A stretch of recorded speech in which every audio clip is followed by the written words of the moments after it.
ঘটনা পাঠিয়েছেন অঞ্জনা রহমান। যেভাবে লিখে পাঠিয়েছেন ঠিক সেভাবেই পড়ে শোনাচ্ছি। আমি বাংলাদেশের একাধিকবার জাতীয় এবং আন্তর্জাতিক পুরস্কার প্রাপ্ত চিত্রনায়িকা এবং নৃত্যশিল্পী অঞ্জনা রহমান। প্রিয় ভাই গৌরব, অনেক আশীর্বাদ এবং ভালোবাসা তোমার জন্য। 2 বছর আগে আমার জীবনের সত্যি একটি ভৌতিক ঘটনা আমি লিখে পাঠিয়েছিলাম। প্রেতকথায় সেটি প্রচার হওয়ার পর আমি ভীষণ খুশি হয়েছিলাম, কারণ আমি এবং আমার একমাত্র ছেলে নিশাত রহমান, মনিয়র নাম, প্রেতকথার অনেক বড় ফ্যান। যতই ব্যস্ততা থাকুক না কেন, দেশে এবং বাংলাদেশের বাইরে যেখানেই থাকি না কেন, এই পর্যন্ত একটি এপিসোডও আমি এবং আমার ছেলে মিস করিনি। তাই আজকে আবার আমার জীবনে ঘটে যাওয়া সত্যি একটি আশ্চর্যজনক ভয়ঙ্কর ঘটনা পাঠালাম, যেটি আমার জীবনের চলচ্চিত্র ক্যারিয়ার এবং আমাকে অর্থনৈতিকভাবে প্রতিষ্ঠিত করেছিল। পড়ে শোনালে কৃতজ্ঞ থাকব। 1982 সালের কথা। বাংলা ফিল্ম ইন্ডাস্ট্রিতে আমি তখন ক্যারিয়ারের তুঙ্গে। একের পর এক সুপারহিট চলচ্চিত্র তখন আমার ঝুলিতে। শহরে ও গ্রামে গঞ্জে সবার মুখে আমার অভিনীত চলচ্চিত্রের বিখ্যাত গান ঢাকা শহর আইসা আমার আশা ফুরাইছে। অসংখ্য চলচ্চিত্রের শুটিং নিয়ে আমি তখন মহাব্যস্ত। একদিনে 3-4টে ছবির কাজ নিয়ে ব্যস্ততা। এমন একটি সময় হঠাৎ আমার সাথে পার্সোনাল অ্যাসিস্ট্যান্ট যে মেয়েটি সার্বক্ষণিক আমাকে শুটিংয়ে সহযোগিতা করত, ড্রেস মেকআপ থেকে শুরু করে আমার খাওয়া দাওয়া পর্যন্ত সমস্ত কিছু, আজমা তার নাম ছিল, সেই মেয়েটি হঠাৎ করে ভীষণ অসুস্থ হয়ে পড়ে এবং আচমকা আমি পড়ে যাই একটা বড় সমস্যায়। কারণ আমার হাতে তখন অগণিত চলচ্চিত্র, দিন রাত শুটিং, সবসময় একজন হেল্পিং হ্যান্ড যদি না থাকে তাহলে কি যে অসুবিধে হয় তখন সেটা টের পেয়েছি। তখনকার সময় তো আর বর্তমান সময়ের মতো অত্যাধুনিক ব্যবস্থা ছিল না যে কাজের লোক চাইলে সহজে খুঁজে পাওয়া সম্ভব। তাই চারিদিকে খোঁজাখুঁজি শুরু করলাম লোক দিয়ে, যে একটা মেয়ে যার বয়স 15 থেকে 18 বছরের মধ্যে হবে। আমার বড় ভাসুর মজনুর রহমান ছিলেন প্রফেসর। তিনি বাংলাদেশের গাজীপুর জেলার অন্তর্গত একটি কলেজে চাকুরিরত ছিলেন। তিনি বললেন যে, দেখো তুমি চিন্তা করো না, আমি দেখছি। তো তিনি তার এক বন্ধুর মারফত একটি ব্যবস্থা করার চেষ্টা করছেন বলে আমাকে ভরসা দেন। এর মধ্যে কোনো এক কারণে আমি একটি জমি কেনার জন্য আমি এবং আমার হাজব্যান্ড ঢাকার মোহাম্মদপুর সংলগ্ন আদাবরে যাই। চারপাশে গিয়ে দেখি শুধু জঙ্গল, বড় বড় গাছ আর পুকুর, ডোবা, শুধুমাত্র একটাই রাস্তা, সেটাও মাটির, এবং আশেপাশে তেমন কোনো বাড়ি ঘর নেই। নির্জন নিস্তব্ধ জায়গা। আর আমার কেন জানি না সেই জায়গা বেশ পছন্দ হয়ে যায়। কিন্তু আলম ভাই বলল, জমিটা যাদের, তাদের পারিবারিক কিছু ঝামেলার কারণে জমিটা বিক্রি হচ্ছে না। কিন্তু আমি বহুদিন যাবৎ চেষ্টা করছি জমিটা বিক্রি করানোর। ওইখানে দাঁড়িয়ে যিনি আমাকে জমিটা দেখাতে নিয়ে গিয়েছেন তাকে আমি বলি, আলম ভাই, একটি কাজের মেয়ে খুঁজে দিন না, আমি খুব ঝামেলায় আছি। আমার সাথে যে মেয়েটা থাকতো সে অসুস্থ কয়েকদিন যাবত। তো তিনি বললেন যে ওকে ভাবি, দেখছি। সন্ধ্যার আগেই আমরা সেখান থেকে বাসায় চলে আসি। শুনছেন ভূত এফএম। আমি আছি রাকিব হাসান। তবে বাছাইকৃত সবচেয়ে ভয়ঙ্কর পর্বগুলো রাত 10টার সময় ঠিক এই চ্যানেলের মাধ্যমে উপস্থাপনা করা হয়। বাছাইকৃত ভয়ঙ্কর ইমেল এপিসোডগুলো। তাই অবশ্যই আমরা কথা বাড়াবো না, আমরা সরাসরি ঘটনায় চলে যাব। তবে অবশ্যই ছোটখাটো একটা রিকোয়েস্ট থাকবে, চ্যানেলে নতুন হলে অবশ্যই চ্যানেলটিকে সাবস্ক্রাইব করুন, কেননা নিত্য নতুন সকল বাছাই পর্বগুলো এই চ্যানেলে দেখানো হয়। চলুন আমরা সরাসরি শুনতে থাকি। তখন আমি ঢাকার লালমাটিয়াতে থাকি। পরদিন খুব সকালে একটি মেয়ে আমার বাসায় এসে হাজির। আমার শাশুড়ি এবং ননদকে বলল যে আমাকে গাজীপুর থেকে পাঠিয়েছে মজনু ভাইয়ের বন্ধু। মেয়েটাকে দেখে তো আমি মহা খুশি। মেয়েটার গায়ের রং শ্যামলা, চোখগুলি ছিল বেশ ডাগর ডাগর, চেহারাটা মায়াবী, খুবই মিষ্টি, এবং আমি এক দেখাতেই পছন্দ করে ফেললাম। আমি লক্ষ্য করলাম মেয়েটার কথা বলার ধরন একদমই গ্রাম্য নয়, মার্জিত আচরণ। মেয়েটাকে সার্ভেন্ট রুমে থাকতে দিলাম। পরদিন সকালে শুটিং। কোন ড্রেস পরবো না পরবো সব গোছানো হচ্ছে। এমন সময় প্রথম একটা ঘটনা ঘটে, যেটা পরে গিয়ে মনে দাগ কেটেছে এবং এখনো গায়ের লোম খাড়া হয়ে যায়। এটা ভাবলে আমি মনে মনে ভাবছি আমি কি ড্রেস পরবো। আমি ঠিক করে ফেলেছি মনে মনে মেয়েটা সব কাপড়ের মধ্যে থেকে আমাকে ওই ড্রেসটাই খুঁজে দিল। আমি কিন্তু ওকে বলিনি তখনও, কিন্তু তখন আমার ব্যাপারটা বেশ ভালো লেগেছে যে মেয়েটি তো খুবই হেল্পিং আর কি। সারাদিন বহু ঝামেলার পর রাতে খেয়ে শুয়ে পড়ি। সকাল 6টায় উঠে রেডি হব, মেয়েটাকে ডাকার আগেই দেখি মেয়েটি একদম রেডি হয়ে রয়েছে। গেলাম শুটিংয়ে, মানিকগঞ্জের ছিটকাতে অঙ্কুর চলচ্চিত্রের শুটিং চলছে। তখন শুটিংয়ে গিয়ে দেখি যে একটি স্কুল ঘরে আমাকে থাকতে দিয়েছে, কারণ তখনকার সময় তো ভালো হোটেল এবং গেস্ট হাউসের ব্যবস্থা সমস্ত জায়গায় এরকমভাবে ছিল না। ছবির প্রযোজক আমাদের টিমের জন্য 5টা খাসি এনেছেন এবং আমি এবং নায়ক জাফর ইকবাল ভাই খাসির মাংস আমরা দুজনেই খুব পছন্দ করতাম। তো আমরা 7 দিনের জন্য আউটডোর গিয়েছিলাম। সারাদিন শুটিং শেষ করে রাতে ঘুমোলাম। তো মেয়েটির নাম ছিল সেলিনা। তো সেলিনাকেও আমার চৌকির পাশে নিচে বিছানা করে দিলাম এবং বললাম যে এখানে ঘুমো তুই। অনেক রাত তখন, হঠাৎ করে ঘুম ভাঙলো, দেখি সেলিনা নিচে নেই। হারিকেনের আবছা আলোতে দেখলাম দরজা লাগানো। মনে মনে ভাবলাম হয়তো টয়লেটে গিয়েছে, স্কুল ঘরের পাশেই টয়লেটের ব্যবস্থা রয়েছে। আমি কিছু না ভেবে আবার ঘুমিয়ে পড়লাম। সকালবেলা ঘুম ভাঙার পর যখন মেকআপ নিচ্ছি, মেকআপ ম্যান বলল, ম্যাডাম কালকে যে আপনাদের জন্য খাসি আনা হয়েছিল না, ওর মধ্যে একটি খাসি কোথায় হারিয়ে গেছে, আর বাকিগুলো ঠিক আছে। তো এইসব কথায় আমি খুব একটা পাত্তা দিলাম না। সারাদিন শুটিংয়ের পর আবারও ঘুমিয়ে পড়ি। গতকালকের মতো আজকেও শেষ রাতের দিকে ঘুম ভাঙে। অ্যাজ ইউজুয়াল সেলিনা নিচে নেই। আমি আজকেও কিছু মনে না করে ঘুমিয়ে পড়ি, ভাবি হয়তো বাথরুম গেছে। পরদিন আবার মেকআপ ম্যান আমাকে মেকআপ করাতে করাতে বলছে, ম্যাডাম জানেন আজকে না আরেকটা খাসি নিখোঁজ হয়ে গেছে। 5টার মধ্যে একটা রান্না করা হয়েছিল, একটা আগেই নিখোঁজ হয়ে গেছে এবং আজকে আরেকটা নিখোঁজ হয়ে গেছে, ওটাকে পাওয়া যাচ্ছে না। অথচ খাসিগুলো যে রুমের দিকে থাকে, মানে যে রুমগুলোতে রাখা হয়েছিল, সেটা তালা বন্ধ করা হয়েছিল এবং প্রথমটা মনে করেছিল সবাই যে কোনো চোর হয়তো খাসি নিয়ে চলে গেছে। তো চোর যদি নিয়ে যায় তাহলে তো তালা ভাঙা থাকবে, চোর তো আর তালাটা দিয়ে যাবে না, তাহলে এটা কি করে সম্ভব? তো সবাই ভাবতে লাগলো। তো আমি যখন রেডি হবার সময় সেলিনার সাথে বিষয়টা নিয়ে মজার ছলে কথা বলতে থাকলাম, দেখলাম সে অন্য কোথাও একটা চলে গেল। আমিও তেমন পাত্তা দিলাম না। অন্যান্য দিনের মতো সেদিনও আমি রাত্রিবেলা শুয়ে পড়ি, কিন্তু কেন জানি না মন থেকে বিষয়টা এড়াতে পারছি না। রাতে কেমন একটা আওয়াজে আমার ঘুম ভাঙলো। কোনো কিছুকে উপর থেকে ছুঁড়ে মারলে যেমন শব্দ হয় তেমন একটা শব্দ। আমি অবাক হলাম, ইউনিটের কেউ কি এত জোরে আওয়াজ করলো? নিচে তাকিয়ে দেখলাম সেলিনা নেই। আমার কেন জানি না তখন ঘুম আসছে না। প্রায় অনেকক্ষণ ধরে ভাবলাম সেলিনা কি করে এতক্ষণ টয়লেটে। আস্তে আস্তে আমি নিজে বের হলাম রুম থেকে। কাউকে ইচ্ছে করে আর ডাকিনি, কে আবার কি মনে করে। বাইরে দেখি চাঁদের অনেক জ্যোৎস্নার আলো। বারান্দায় দাঁড়িয়ে ভাবলাম মেয়েটা করে কি এতক্ষণ। খুব রাগ হলো ওর উপর। আমি সামনের দিকে এগুলাম, টয়লেটের দিকে। টয়লেটের দরজাটা রাগের টান দিলাম, কিন্তু কি আশ্চর্য, ভিতরে কেউ নেই, পুরো ফাঁকা। সেলিনা যদি এত রাত্রিবেলা টয়লেট না যায়, তাহলে সেলিনা যায় কোথায়? একটা অজানা ভয় আমাকে গ্রাস করল। একটা যুবতী মেয়ে এত রাতে কোথায় গেল? কাউকে ডেকে কি বলবো না বলবো দ্বিধায় পড়ে গেলাম। আমি একটু লক্ষ্য করলাম টয়লেটের থেকে একটু দূরত্ব থেকে কেমন জানি একটা আওয়াজ আসছে। কয়েকটা কুকুর একসাথে কিছু চাবিয়ে খেলে যেমন শব্দ হয় তেমন একটা শব্দ। ওদিকে তাকিয়ে দেখলাম একটু ঝোপঝাড়। যেতে মন চাইল, আবার ভয়ও পাচ্ছিলাম। কিছু না ভেবে এগিয়ে গিয়ে আবছা চাঁদের আলোয় যা দেখলাম তা দেখে আমি হতভম্ব হয়ে যাই। ভয় আমার হৃদযন্ত্র বন্ধ হবার অবস্থা।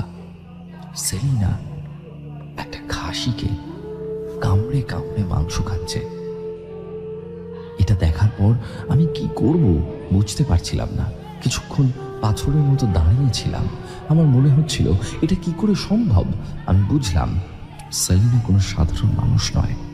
আমি আস্তে আস্তে রুমে এসে ঘুমের ভান করে শুয়ে পড়লাম এবং সেলিনার আসার অপেক্ষা করতে লাগলাম।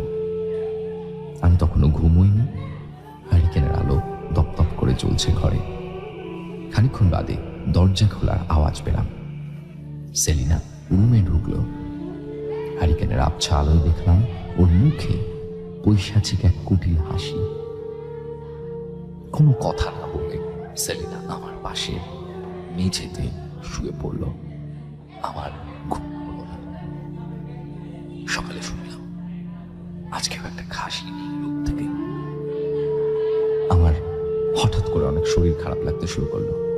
আমার সারা শরীর অবশ হয়ে যাচ্ছে, মাঝে মাঝে মাথা ঘুরছে, আস্তে আস্তে জ্বর আসতে শুরু করলো। তারপর থেকে আমি শুধুই সেলিনাকে ফলো করি।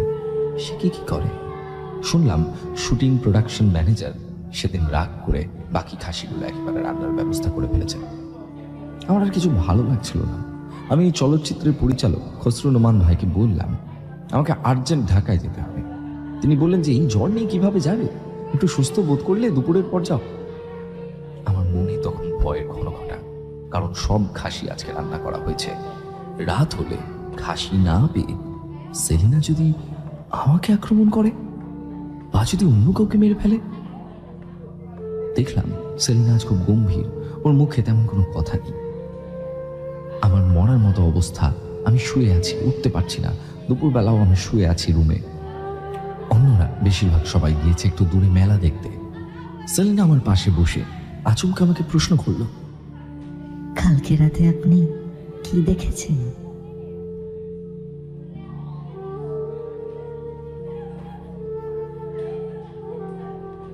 ওর কথা শুনে আমার প্রাণটা মনে হয় বের হয়ে যাওয়ার উপক্রম।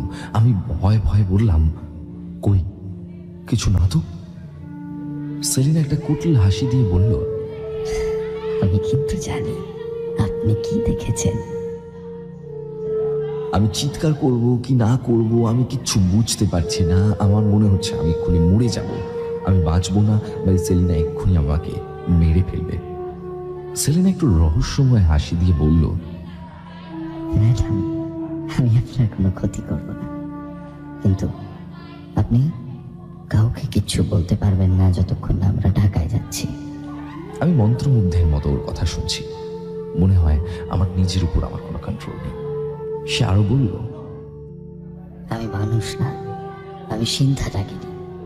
পশু এবং মানুষের রক্ত মাংস আমার খাবার। অনেকদিন যাবত আমি অভুক্ত ছিলাম, কোনো প্রাণী বা মানুষের রক্ত খাইনি। আপনি আমাকে বাঁচিয়েছেন, তাই আপনার প্রতি আমি কৃতজ্ঞ।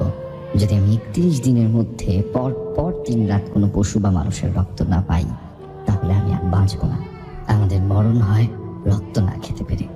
আপনার কোনো ক্ষতি আমি করব না। শোনেন, আপনি যেদিন আপনার জন্য জমি কিনতে গিয়েছিলেন, সেই জঙ্গলে তেঁতুল গাছে ছিল আমার বসবাস। আপনাদের সব কথা আমি শুনেছি, তাই আপনার পিছু পিছু আপনার বাড়ি পর্যন্ত পৌঁছে গেছি। ওর কথা শুনে আমার একবার মনে হচ্ছিল আমি মনে হয় স্বপ্ন দেখছি। আমার মনে হচ্ছিল আমার শ্রবণ শক্তি এবং নড়াচড়া করার শক্তি আমি চিরতরে হারিয়ে ফেলেছি। সে আরো বলল, আপনি যে জমিটা কিনতে গিয়েছিলেন, ওই জমিটাতে যে পারিবারিক ঝামেলা আছে, সেটা ঢাকায় গিয়েই দেখবেন শেষ হয়ে গেছে। আপনিই ওটা কিনবেন এবং আপনার 5 তলা বাড়ি উঠবে। সেখানে আপনি 2 বছরের মধ্যে আবার জাতীয় স্বীকৃতি পাবেন। শুধু আমার কথা কাউকে বলবেন না। 3 মাস পর্যন্ত কেউ যেন আমার ব্যাপারে কিছু জানতে না পারে। এই কথা শোনার পর আমি অচেতন হয়ে যাই।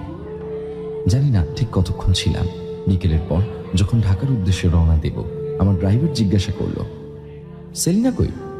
আমি জবাব দিয়েছিলাম ওই কোন এক দূর সম্পর্কের আত্মীয়ের বাসায় গিয়েছে, এই কাছেই তাদের বাড়ি। আমি ঢাকায় আসার পর কয়েকদিনের মধ্যে সুস্থ হয়ে যাই এবং সবচেয়ে আশ্চর্যের ব্যাপার হলো 15 দিনের মধ্যে জমিটা বিক্রির জন্য মালিকগণ লোক মারফত খবর পাঠায় ওদের পারিবারিক ঝামেলা নাকি মিটে গিয়েছে। মনে মনে আমিও একটু হাসি। আমি তো জানি কি থেকে কি হয়েছে। আমিও জমিটা সঙ্গে সঙ্গে কিনে নিই এবং বাড়ি নির্মাণ করি। এটি ঢাকার উত্তর আদাবরের 12 নম্বর রোডের 525A বাসা, 5 তলা।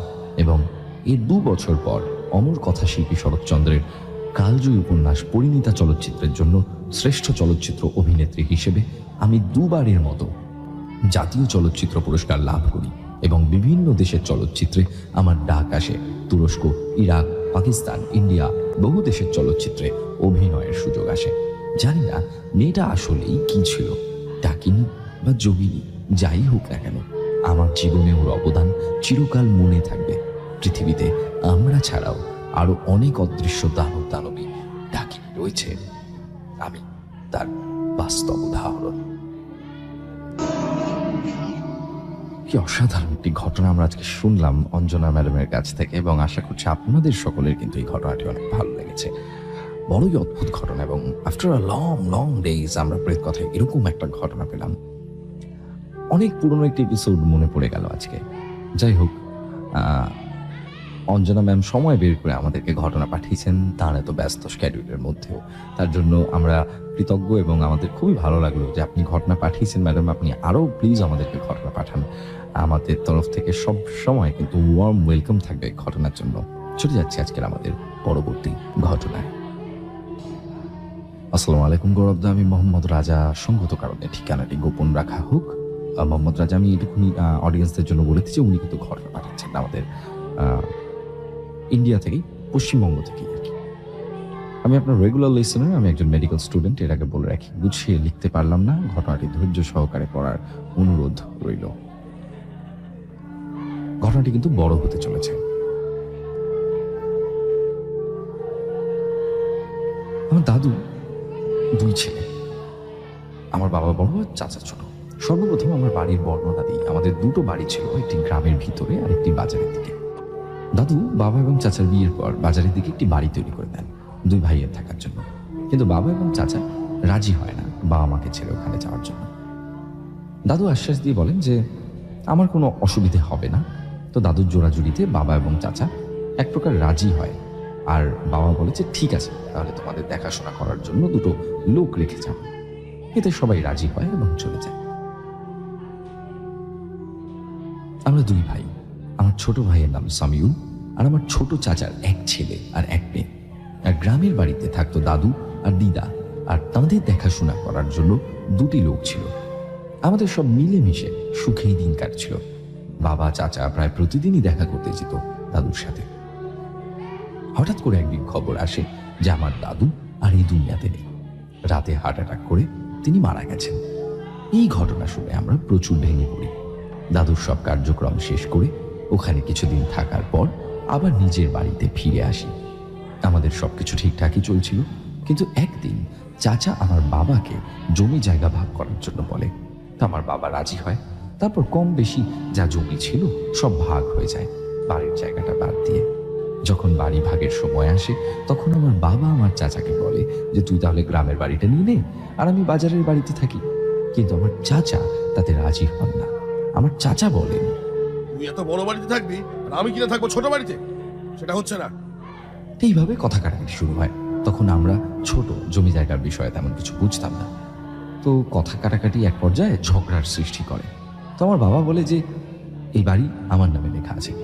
তো আমার চাচা বিশ্বাস করে না, গিয়ে দিদার কাছে যায় এবং দিদাকে জিজ্ঞাসা করতে দিদা বলেন যে হ্যাঁ, বাবা ঠিকই বলছেন, তার নামেই বাড়ি। তো তাই জন্য দাদু পুরো বাড়িটা বাবার নামে লিখে দিয়েছেন, কারণ বাবা বড়। তো এই কথা শুনে আমার চাচা ভীষণ রাগান্বিত হয় এবং তার মাকে বলে, আমি কি দোষ করেছিলাম হ্যাঁ, যে আমার নামে না লিখে দিয়ে বাবা বড় ভাইকে লিখে দিয়েছে? তারপর আমার চাচা আবার বাজারের বাড়িতে ফিরে যায় এবং আমার বাবার সাথে কথা কাটাকাটি করতে থাকে। তারপর আমার বাবা রাগান্বিত হয়ে বলে, যা তুই আমার বাড়ি থেকে এক্ষুনি বেরিয়ে যা। তো আমার চাচা এক প্রকার হিংসা, কষ্টে, দুঃখে সে বাড়ি থেকে গ্রামের বাড়িতে চলে যায় এবং যাওয়ার আগে আমার বাবাকে বলে যায়, শোন, এই বাড়ি আমি পাইনি মানে তোকেও পেতে দেবো না, কিছুতেই না। তারপর ছোট চাচা চলে যাওয়ার পর আমাদের বেশ দিন কেটে যাচ্ছিল। তার কিছু মাস পর আমরা শুনি যে আমার দিদা আর এই দুনিয়াতে নেই। আমরা সবাই দিদাকে শেষবারের মতন গ্রামের বাড়িতে দেখতে যাই, কিন্তু আমার চাচা আমার বাবাকে ওই বাড়িতে ঢুকতে দেয় না। এক প্রকার ঝামেলা সৃষ্টি হয়। তো গ্রামের লোক আমার চাচাকে বলে যে দেখ, তোরও মা ওরও মা, দুজনেরই মা মারা গেছে, ওকে শেষবারের মতন একবার দেখতে দে, ঝামেলা করিস না। এই বলে আমার চাচা আমার বাবাকে, আমাদেরকে, সবাইকে আমার দিদাকে শেষবারের মতন দেখার সুযোগ দেয়।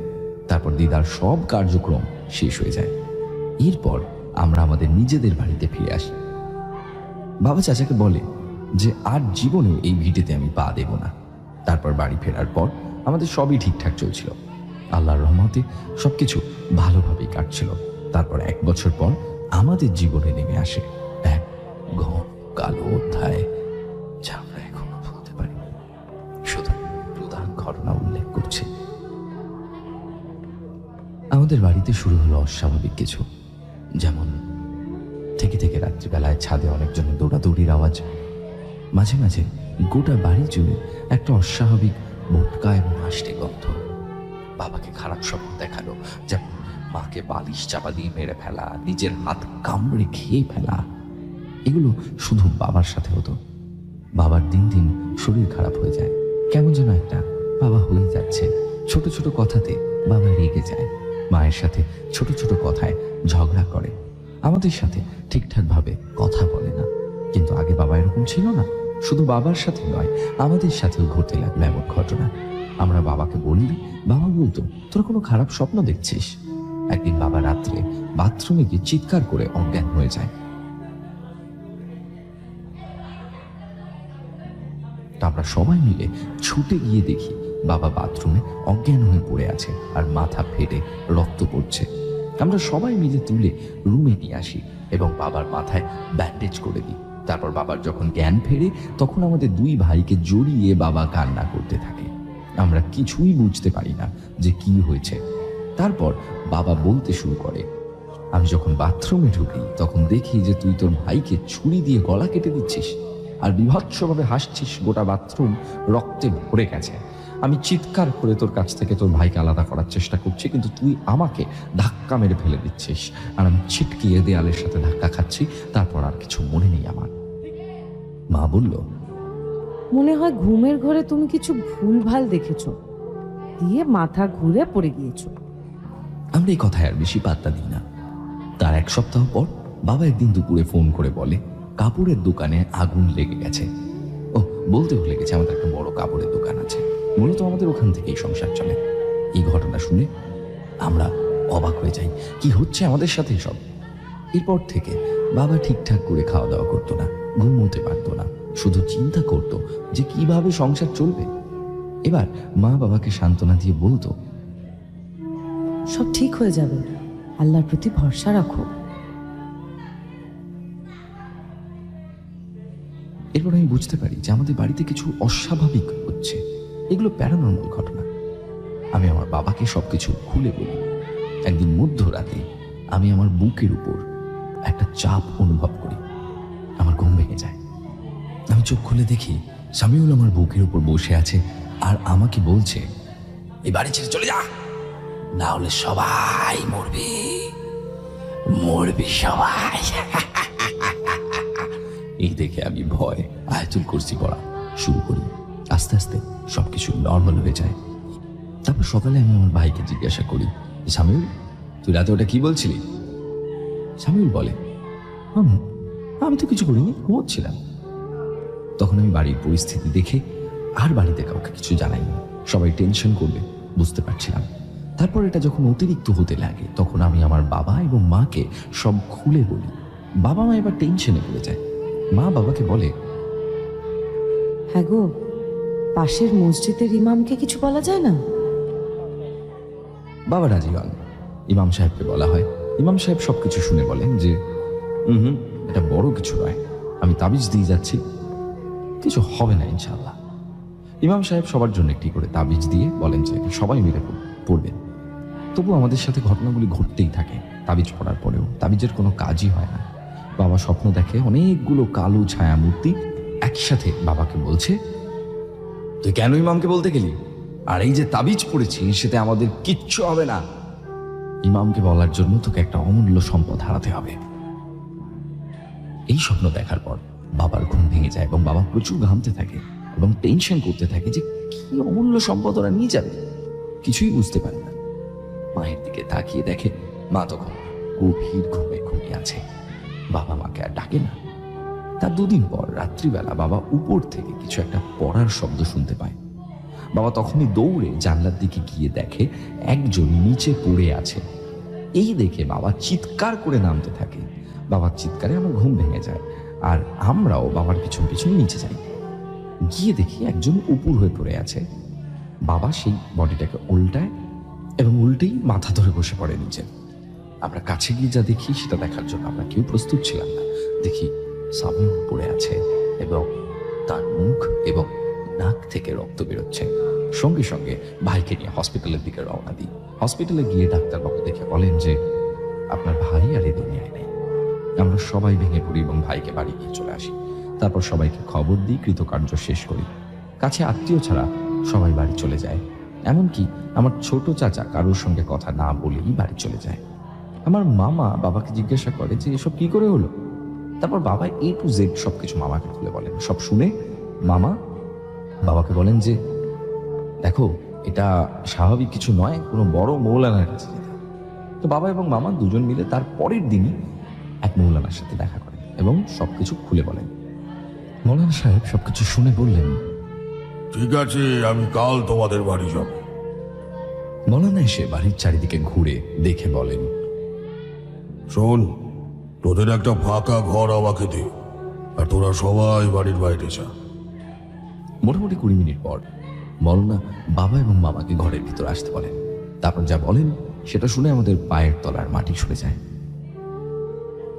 তোদের বাড়ির উপর কেউ কালো জাদু করেছে, 18টার মতো খারাপ জিন চালান করেছে। তোর দোকানে যে আগুন ধরে গিয়েছিল সেটা এই জিন করেছিল, আর আর তোর ছোট ছেলেকে ওই জিনগুলো ঘুমন্ত অবস্থায় ছাদ থেকে ফেলে দিয়েছে। তোর বড় ছেলে 5 ওয়াক্ত নামাজ কালাম পড়ে বলে তার কোনো ক্ষতি করতে পারেনি।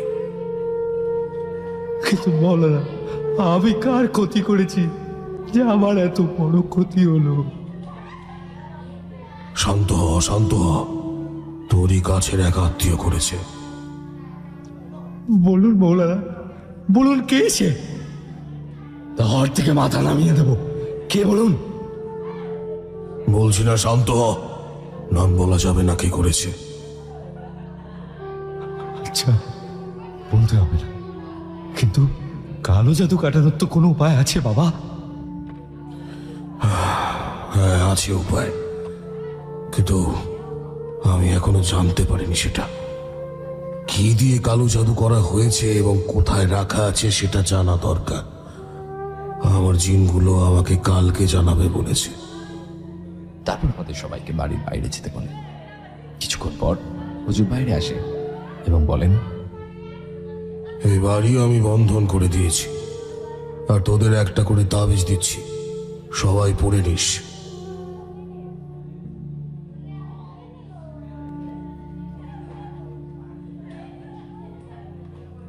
এই বলে মৌলানা চলে যায়।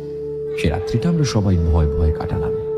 তারপর দিন হুজুর এসে বাবাকে বলেন যে আমি জানতে পেরেছি কালো জাদু কি দিয়ে করা হয়েছে এবং সেটি কোথায় রাখা আছে। আত্মহত্যা করেছে এমন একজন নারীর কবরের মাটি, কালো বিড়ালের মাথা, বাড়ির মাটি এবং বাবার চুল, এই সব দিয়েই কালো জাদু করা হয়েছিল। আর এগুলো তোদের বাড়ির পিছনে জঙ্গলে একটা জায়গায় পুঁতে রাখা আছে। এরপর মাটি খুঁড়ে বার করা হলো, দোয়া করে নষ্ট করা হলো সেগুলো, এবং বাবার হাতে দিয়ে বলা হলো নদীর জলে ভাসিয়ে দিতে। বিপদ কেটে গেছে, আর কোনো সমস্যা হবে না। সবাইকে আর একটা করে তাবিজ দিয়ে মৌলানা বিদায় হন। এরপর থেকে আমাদের সাথে আর কোনো ঘটনা ঘটেনি। 2 থেকে 3 মাস পর আমার চাচা অস্বাভাবিকভাবে মারা যান। চাচার মৃত্যুর ফলে চাচাদের পরিবারে অভাব দেখা দেয়। তারপর 2 থেকে 3 মাস পর চাচি বাবার কাছে এসে কেঁদে কেঁদে ক্ষমা চায় এবং বাবার কাছে সাহায্য চায়। বাবাও মাফ করে দেন। এখন আমাদের 2 পরিবারকে আমার বাবা দেখাশোনা করেন। গৌরবদাই ছিল আমার পরিবারের সাথে ঘটে যাওয়া ঘটনা। তো গৌরবদা আমার প্রেত কথা পরিবারের কাছে একটাই প্রশ্ন, মানুষ কালো জাদু করে কিসের জন্য? একটা পরিবারকে ধ্বংস করে মানুষ কি শান্তি পায়? যে কালো জাদু করে এবং কালো জাদুর সাথে জড়িত থাকে তাকে এই দুনিয়ায় শাস্তি ভোগ করতে হয় এবং আখিরাতেও শাস্তি ভোগ করতে হবে। তো গৌরবদা এই ছিল ঘটনার সত্যতা যাচাই করার জন্য আমার মামার নাম্বারে কন্ট্যাক্ট করতে পারেন। নমস্কার গৌরবদা, আমি কলকাতা থেকে লিখছি সঞ্চারী। বর্তমানে আমি একাদশ শ্রেণীর ছাত্রী। আমি প্রায় 1 বছর ধরে তোমার সুমধুর কণ্ঠে বলা ভৌতিক ঘটনাগুলি একজন সাইলেন্ট অডিয়েন্স হিসেবে শুনে আসলেও ঘটনা লেখার সময় বা সাহস সত্যি বলতে কোনোটি হয়নি। তাই আজ সাহস এবং সময় দুটিকে একত্রিত করে একটি ঘটনা লিখতে বসেছি। শুরু করা যাক। আজকের এই ঘটনাটি শুনলে আপনারা বুঝতে পারবেন যে আমরা বারবার বলি না যে আত্মহত্যা করা উচিত নয়, আত্মহত্যা করা উচিত নয়। সেটি কেন? আত্মহত্যা করার পর একজন আত্মা কতটা কষ্টের মধ্যে থাকে, এই ঘটনাটা শুনুন, তাহলে বুঝতে পারবেন। আজ লেখা এই ঘটনাটি আমি সেই ছোটবেলা থেকে মার মুখ থেকে শুনে আসছি। ঘটনাটির মূল কেন্দ্রবিন্দু হলেন আমার স্বর্গীয় দিদা। আমার দিদা নাকি ছিলেন সেই সময়কালের একেবারে ডাক সাইটে সুন্দরী এবং এক অত্যন্ত সম্পন্ন ঘরের রাজকন্যা। তাই প্রাচুর্য আর রূপের দেমাগও ছিল তার। যথারীতি সময়কালে আমার দিদার সাথে আমার দাদুর বিবাহ সম্পন্ন হয় এবং তার প্রায় বছর খানেকের মধ্যেই ক্রমে জন্ম নেয় আমার মামা এবং মা। এবার আমার মায়ের ভাষ্য মতে পুরো ঘটনাটিকে উপস্থাপন করছি। এই পুরো ঘটনাটি অনেকগুলি টুকরো টুকরো ঘটনার সমন্বয়ে ঘটেছে, তা আশা করছি আপনাদের ভালো লাগবে।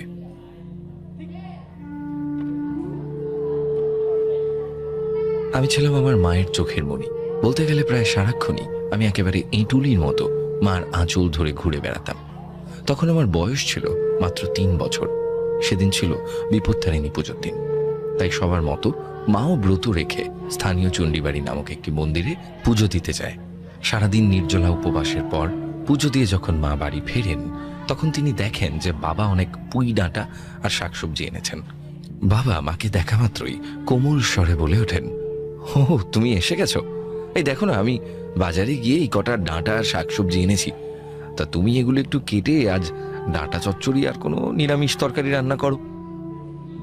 একে সারাদিন উপোস, তার উপর অসহ্য এবং অসহনীয় রোদে সারাটা দিন দাঁড়িয়ে পুজো দিয়ে আবার বাড়ি ফিরে এসে এত কিছু উপকরণ কেটে রান্না করতে হবে শুনে মায়ের দেহে এমনই তীব্র রাগের সঞ্চার হয় যে মা বাবার সাথে এক প্রচণ্ড ঝগড়ায় লিপ্ত হয়। এর ফলে মায়ের চোখ মুখ এক ভীষণ লাল বর্ণ ধারণ করে এবং মা রাগে ক্ষোভে তৎক্ষণাৎ রান্নাঘরে গিয়ে ইঁদুর মারার বিষ খেয়ে আত্মহত্যা করেন। আমরা 2 ভাই বোন তখন এতটাই ছোট যে মৃত্যুর বিষয়টিকে আমরা বুঝতেই পারিনি। তোর মামা তখন খুব ছোট থাকায় সে মায়ের কোনো পরলৌকিক কাজই করতে পারেনি।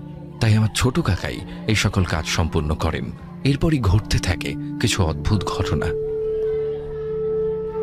ঘটনা 1, সময় কারোর জন্যই থেমে থাকে না, তাই সময়ের সাথে সাথে আমরাও বেড়ে উঠি। এক সময় এক তান্ত্রিক গোছের একটি মানুষ আমাদের বাড়িতে আসেন বাড়ি ভাড়ার জন্য। এরপর তিনি আমাদেরই বাড়ির একটি ঘরে থাকতে শুরু করেন। তবে এর কিছুদিন পর তিনি কিছুটা সংকোচের সাথেই আমার বাবাকে ডেকে জিজ্ঞাসা করেন, "আচ্ছা দাদা, আপনারা কি বাড়িতে কিছু অস্বাভাবিক অনুভব করেন?" লোকটির এমন প্রশ্নে বাবা কিছু একটা আন্দাজ করেই বলে ওঠেন, "কেন বলুন তো?" তখন লোকটি বলে ওঠেন, "আসলে আমি রাত্রিবেলা খাওয়ার পর একটু জপ সাধনা করি। তবে আমি এখানে আসার প্রথম দিন থেকেই লক্ষ্য করছি যে ঠিক রাত 12টার পর একজন লাল পেরে সাদা শাড়ি পরা মহিলা মাথা নিচু করে আপনার মূল ফটক থেকে একেবারে আপনার শোবার ঘরের দরজা পর্যন্ত ঠিক 5 বার যাওয়া আসা করেন এবং এরপরই তিনি উঠোনে বসে কিছু একটা আঁখ কাটতে থাকেন আর বিড়বিড় করে কিছু একটা বলতে থাকেন। কে হয় এই মহিলা আপনাদের?" বাবা এরপর খুলে বলেন লোকটিকে, আর তার কাছ থেকে এর প্রতিকার সম্পর্কে জানতে চাইলে লোকটি বলেন, "দেখুন, আমার মনে হয় না এই মহিলা আপনাদের কোনো ক্ষতি করবে। ওনাকে ওনার মতোই থাকতে দিন। পারলে একবার ওনার নামে গয়ায় গিয়ে পিণ্ডি দান করে আসুন, তাহলে ওনার আত্মা হয়তো শান্তি পাবে।" আশ্চর্যজনকভাবে এর কিছুদিন পর একদিন ভোরবেলা ওই তান্ত্রিক খুবই ভীত সন্ত্রস্ত হয়ে আমাদের বাড়ি ছেড়ে চলে যান। তবে এর কোনো কারণ আজও আমাদের কাছে অজানা। ঘটনা 2, আমি একদিন রাতের খাবার খেয়ে শুয়ে আছি। শুয়ে থাকতে থাকতে কিছুটা তন্দ্রাচ্ছন্ন হয়ে এসেছি। এমন সময় অনুভব করি আমার মাথায় এক শীতল স্পর্শ, যেন ঠিক ওই সময় আমি এক ঘোরের মধ্যে চলে গিয়েছিলাম। ওই শীতলতার উৎস সন্ধান করার জন্য চাইলেও যেন চোখ খুলতে পারছিলাম না এমন সময় আমি শুনতে পেলাম এক পরম মমতাময়ী কণ্ঠ, অনু, মা অনু, চোখ খোল না মা, একটাবার চোখ খোল, দেখ না আমি এসেছি, আমায় ক্ষমা করে দে মা, তুই একটাবার চোখ খোল, আমাকে দেখ। আমি বলতে থাকলাম, না আমি চোখ খুলব না, দেখব না তোমায়। এরপর আর আমার কিছু মনে নেই। সকালবেলা যখন চোখ খুলি তখন নিজেকে বিছানায় আবিষ্কার করলেও মাথায় খুব ব্যথা অনুভব করি। এরপর ওই ঘটনা আমার সাথে বারবার ঘটলেও কেউ বিশ্বাস করবে না ভেবে এই ব্যাপারে কাউকে কিছু বলি না। এরপর আসে ঘটনা 3। আমার মায়ের মৃত্যুর পর আমাদের ঠিকমতো দেখাশোনা করার জন্য একটি খাওয়া পড়া কাজের মেয়েকে আমার বাবা নিযুক্ত করেন। তবে সেই মাসি সবার সামনে, বিশেষ করে আমাকে ঠিকমতো দেখাশোনা করলেও সবার অনুপস্থিতিতে আমার সাথে খুব খারাপ ব্যবহার করত। এমনকি কখনো কখনো আমাকে প্রহারও করত। এমনই একদিন তিনি কোনো এক কারণে আমাকে প্রচুর বকাবকি করে রান্না করছিলেন। এবার রান্না করার সময় তার একটি মশলার প্রয়োজন পড়লে তিনি দেখেন যে সেটি এমনই একটি উঁচু তাকে তুলে রাখা আছে যে মই ছাড়া সেটা নেওয়া কোনোভাবেই সম্ভব নয় তার পক্ষে। তিনি তা দেখে কিছুটা অবাক হন, কিন্তু তারপর তিনি রান্নাঘরের ওই দেওয়ালের গায়ে মইটি লাগিয়ে সেটি বেয়ে উঠে মশলাটি নেওয়ার জন্য যেই হাত বাড়ান, অমন সময় কোথা থেকে যেন একটা দমকা হাওয়া এসে মইটিকে নাড়িয়ে দিয়ে যায় আর তিনি মই থেকে পড়ে যান। এই ঘটনার ফলে তার বাঁ পায়ের হাড় সহ গোড়ালি এমনভাবে ভেঙে যায় যে তিনি গোটা 1 বছর একেবারে বিছানা শয্যা হয়ে পড়েন। এই ঘটনার পর আমার মা আমাকে স্বপ্নে দেখা দিয়ে বলেন, ওই মেয়ের ওই অবস্থা আমিই করেছি, ওর অত সাহস, ও তোকে মেরেছে, তার উপর আমি যে দেওয়ালে হেলান দিয়ে মরেছি সেই দেয়ালেই মই ঠেকিয়ে উঠতে যায়। এরপর আমার সাথে যে যে বাজে ব্যবহার করত তার ঠিক কিছু না কিছু ক্ষতি হতো। এরপর আসে ঘটনা 4। একদিন আমার দিদা আমাদের বাড়িতে বেড়াতে আসে এবং সারাদিন থাকার পর যখন আবার নিজের বাড়িতে ফিরে আসে তখন তিনি লক্ষ্য করেন যে তাঁর হাতে তাঁর বিয়ের আংটিটি নেই। এটা দেখে দিদার মন খুব খারাপ হয়ে যায় এবং তিনি প্রায় খাওয়া দাওয়া ভুলে তার বাবার দেওয়া শেষ স্মৃতিচিহ্ন হারিয়ে যাওয়ার শোকে শোকাতুর হয়ে পড়েন। এক রাতে তিনি এক অদ্ভুত স্বপ্ন দেখেন যেখানে আমার মা দিদার উদ্দেশ্যে হেসে বলছেন, মা তুমি এত চিন্তা করো না, আমি ফড়িং হয়ে তোমার আংটি কুড়িয়ে ওই বাড়ির পিছনের দিকের ঘরে থাকা আমার বিয়ের ডাবরের ভিতর রেখে দিয়েছি। পরে সত্যি ওই ডাবরের ভিতর দিদার আংটিটা খুঁজে পাওয়া গিয়েছিল। কি বড় অদ্ভুত ব্যাপার, তাই না? একজন আংটি খুঁজে পাচ্ছেন না এবং স্বপ্নে এসে কেউ বলছেন যে এই জায়গায় তোমার আংটিটা আছে, এবং যিনি স্বপ্নে এসে বলছেন তিনি আজ থেকে বেশ কিছু বছর আগে আত্মহত্যা করে মারা গেছেন। কিভাবে এই স্বপ্নটিকে কোনো রকম কোইন্সিডেন্স বলা যায়? আমি জানি আপনাদের জীবনেও হয়তো এমন স্বপ্ন ঘটেছে। কোথাও যাবেন না, ঘটনাটি কিন্তু শেষ হয়নি, আমি মধ্যিখানে কথা বলছি।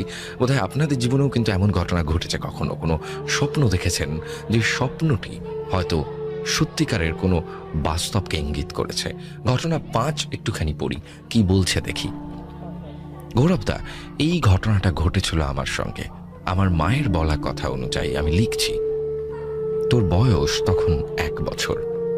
সবাই বলতো যে মা নাকি আমাদের বাড়ির পিছন দিকে থাকা সবেদা গাছেই থাকে, কারণ অনেকেই নাকি রাতে চলাফেরার সময় ওই গাছে অন্ধকারে কোনো অবয়বকে লক্ষ্য করেছেন। যাই হোক, তোকে কোলে নিয়ে তোর ঠাকুরদা প্রায় মাঝে মাঝেই চলে আসতেন তোর মামার বাড়ি।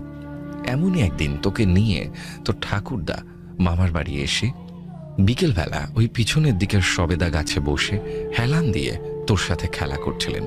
তুইও তখন খুব হেসে হেসে দাদুর সঙ্গ দিচ্ছিলিস, কিন্তু হঠাৎ তুই সবেদা গাছের উপরের দিকে তাকাতেই তোর হাসি থেমে যায়। এরপর তুই একেবারে নিস্তব্ধ হয়ে গিয়ে মিনিট 10 পর খুব জোরে কেঁদে উঠিস। যেই তোর কান্না শুরু হলো সেই কান্নার থামানো যায় না। দিনের পর দিন তুই কিছু খেতে চাইতিস না, শুধু সিলিংয়ের দিকে তাকিয়ে একইভাবে কেঁদে যেতিস। অনেক ডাক্তার দেখিয়েও যখন কিছু হলো না তখন আমরা তোকে এক ওঝার কাছে নিয়ে গেলাম। কিছুক্ষণ তোর উপর সে ঝাড়ফুঁক করে এবং আশ্চর্যজনকভাবে তুই কিছুক্ষণের মধ্যেই ঠিক নর্মাল হয়ে যাস। তোর এরকম অবস্থার কারণ তাকে জিজ্ঞাসা করা হলে সে উত্তর দেয়, এই বেটির উপর তোর মৃত মায়ের প্রভাব পড়েছিল। পূর্ণিমা তিথিতে প্রভাব পড়ায় এই প্রভাব আরও ভয়ানক হয়ে উঠেছিল।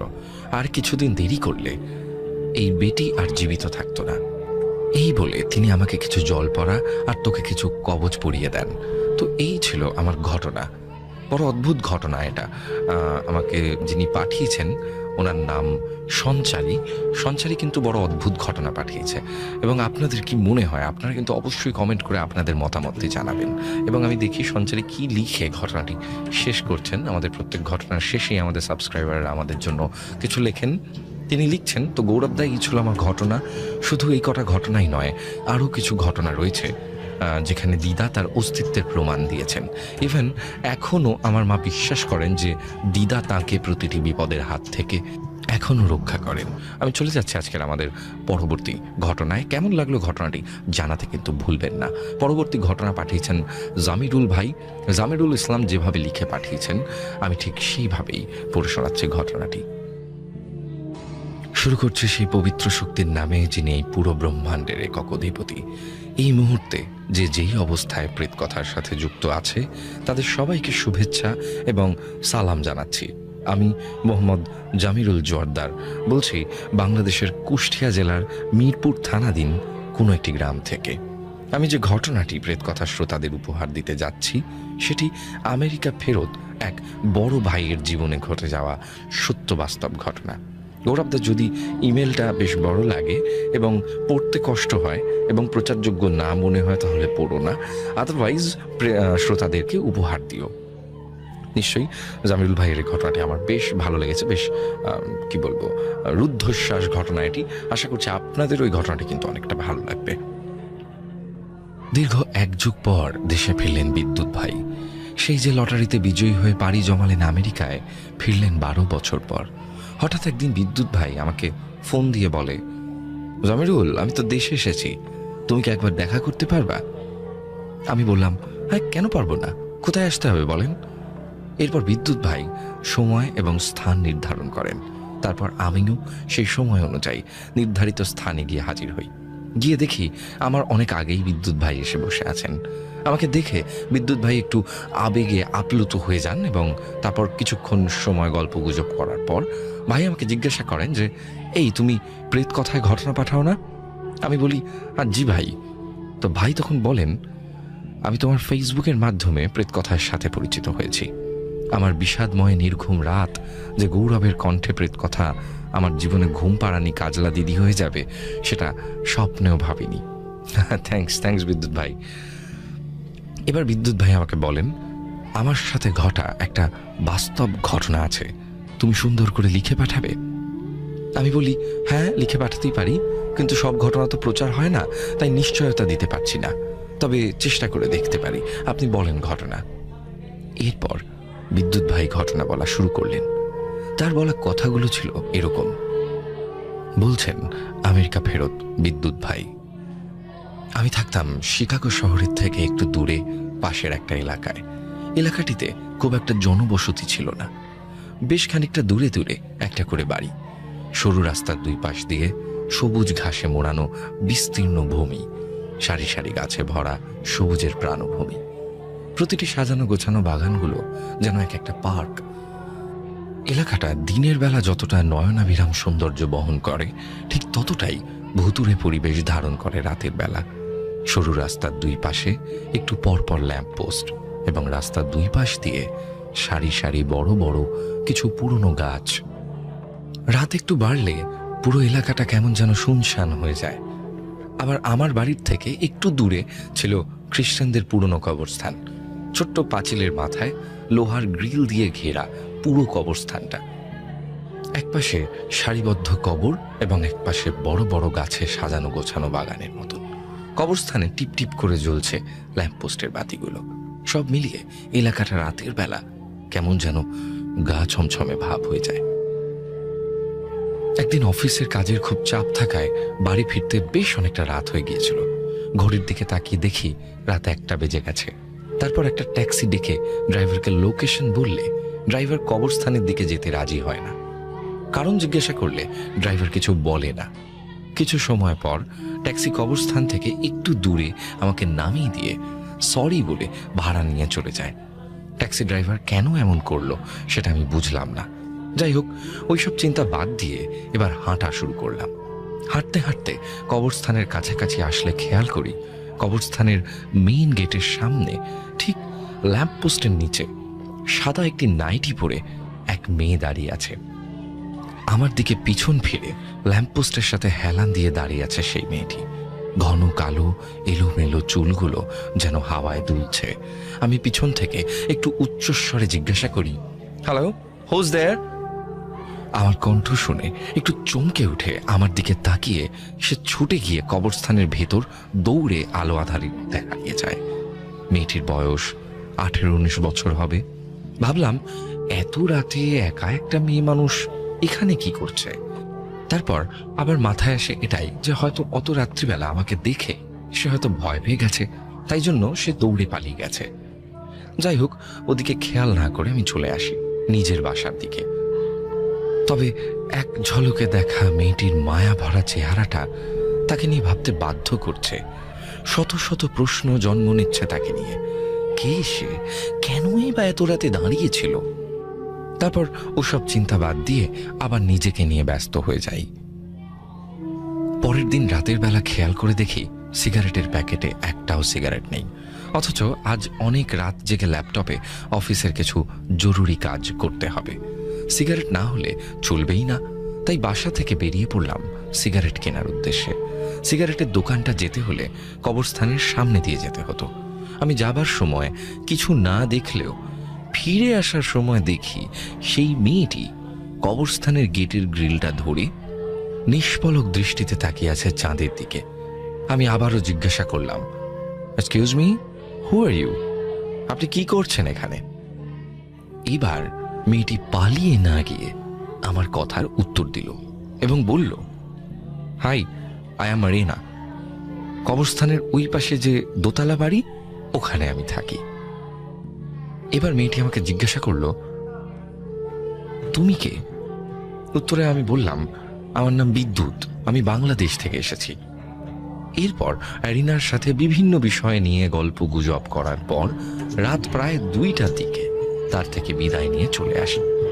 আসার সময় পিছন ফিরে দেখি তখন আমার পথের দিকে চেয়ে রয়েছে রিনা। আমি হাত নেড়ে বাই দিলে সেও মুচকি হেসে বাই দিয়ে চলে যায়। সারা রাত ঘুম হলো না। কিছুতেই ওর কথা বলার ভঙ্গি, মিষ্টি হাসি মাখা মুখ, মায়াবী চাহনি, কেন জানি না কিছুই ভুলতে পারছিলাম না। আমি বুঝলাম আমার রিনাকে বেশ পছন্দ হয়েছে। পরের দিন অফিসে কোনো কাজেই মন বসছিল না। সবকিছু যেন আমার কাছে বিষাদময় হয়ে উঠেছে। তার সাথে দেখা করার জন্য আমি যেন উন্মাদ হয়ে গেছি। অবশেষে প্রতীক্ষার অবসান ঘটিয়ে নেমে আসে আকাঙ্ক্ষিত রাত। ব্যাকুল হয়ে ছুটে যাই কবরস্থানে। গিয়ে দেখি আমার আগেই সে এসে বসে আছে। আবার শুরু হয় রাত ভোরের জন্য প্রেমালাপ। এভাবেই বইতে থাকে আমাদের ভালোবাসার তরী প্রায় মাসখানেক। এর মধ্যে আমরা বেশ অনেকবার ইন্টিমেটও হয়েছি। তবে আমি এতদিনে ওকে কখনো দিনের বেলায় দেখা করতে বলতে পারতাম না, বা লোকালয়ে কিংবা রেস্তোরাঁয় নিয়ে যেতে পারিনি, কারণ সে রাজি হয়নি। সবসময় সে আঁধারে থাকতেই বেশি পছন্দ করত। হাসি আনন্দে যেন মুখরিত হয়ে ওঠে আমার জীবন। আসলে আপনজনদের ছেড়ে এই প্রবাসে একা থাকার যে যন্ত্রণা, সেই যন্ত্রণার সিংহভাগ ভুলে গিয়েছিলাম আমি অ্যারিনাকে পেয়ে। অ্যারিনা যেন আমার প্রফুল্লতার প্রধান মাধ্যম হয়ে উঠেছিল। বুঝলাম অ্যারিনার মধ্যেই আমার সুখ লুকিয়ে আছে। খুশি আর আনন্দে পরিপূর্ণ হয়ে উঠেছে আমার জীবন। জানতাম না এই ক্ষণস্থায়ী সুখ আমার জীবনে বেদনায় জর্জরিত ইতিহাস হয়ে থেকে যাবে। এর মধ্যে আমি খেয়াল করি আমার শরীরে অদ্ভুত রকমের কিছু পরিবর্তন ঘটতে শুরু করেছে। যেমন চোখের নিচে কালো দাগ, মারাত্মকভাবে ওজন কমে যাওয়া, শরীর দুর্বল হয়ে যাওয়া, ঠিক যেন আমি রক্ত স্বল্পতায় ভুগছি। ডাক্তার দেখালে ডাক্তার বিভিন্ন পরীক্ষা নিরীক্ষা করে বলেন, আপনার শরীরে তো রক্তের পরিমাণ খুব কম, কিন্তু রক্ত কমে যাওয়ার কোনো কারণ তো বোঝা যাচ্ছে না। ধীরে ধীরে আমার শরীর এতটাই দুর্বল হয়ে গিয়েছে যার জন্য আমাকে হাসপাতালে ভর্তি হতে হয়েছে। হাসপাতাল থেকে ফিরে আমার এক কলিগকে অসুস্থতার কথা জানালে কলিগ আমাকে পরামর্শ দেয় যে আমি যেন পাশের চার্চের ফাদারের সঙ্গে দেখা করি। কথা মতো পরের সানডে চলে গেলাম সেই ফাদারের সঙ্গে দেখা করতে। গিয়ে ফাদারকে চার্চেই পেলাম এবং আমার অসুস্থতার বিষয়ে জানালাম। সব শুনে ফাদার আমাকে কিছু প্রশ্ন করে। ফাদার আমাকে প্রথমে জিজ্ঞাসা করেন, তুমি কি বর্তমানে কোনো মেয়ের সাথে সম্পর্কে আছো? আমি বলি যে হ্যাঁ ফাদার। ফাদার আবার জিজ্ঞাসা করেন, মেয়েটির নাম কি অ্যারিনা? আমি অবাক হয়ে যাই, উত্তর দিই হ্যাঁ। ফাদার আবার জিজ্ঞাসা করেন, মেয়েটি কি সাদা নাইটি পরে তোমার সঙ্গে কবরস্থানে দেখা করে? বিস্ময়তা যেন চরমতম সীমা ছুঁয়েছে, কারণ এতদিন যে নির্জন স্থানে দেখা করেছি তা কোনো মানুষের জানার কথাই না। তবে ফাদার কি করে জানলো? এবার ফাদার কিছুটা অবাক করা তথ্য দেন। ফাদারের কথাগুলো শুনে যতটা না অবাক হয়েছি তার থেকেও 1000 গুণ বেশি কষ্ট পেয়েছি। ফাদারের কথাগুলো ছিল এই রকম। ফাদার বলছেন, কিছু বছর আগে ঠিক তোমার মতো এক রোগী আমার কাছে এসেছিল। ছেলেটি ইন্দোনেশিয়ান যুবক, তার অসুস্থতার ধরন হুবহু তোমার মতন। তারও অ্যারিনা নামের মেয়ের সাথে রিলেশন ছিল, কিন্তু তার অবস্থা এতটাই খারাপ হয়ে গেছিল যে তাকে আর বাঁচানো যায়নি।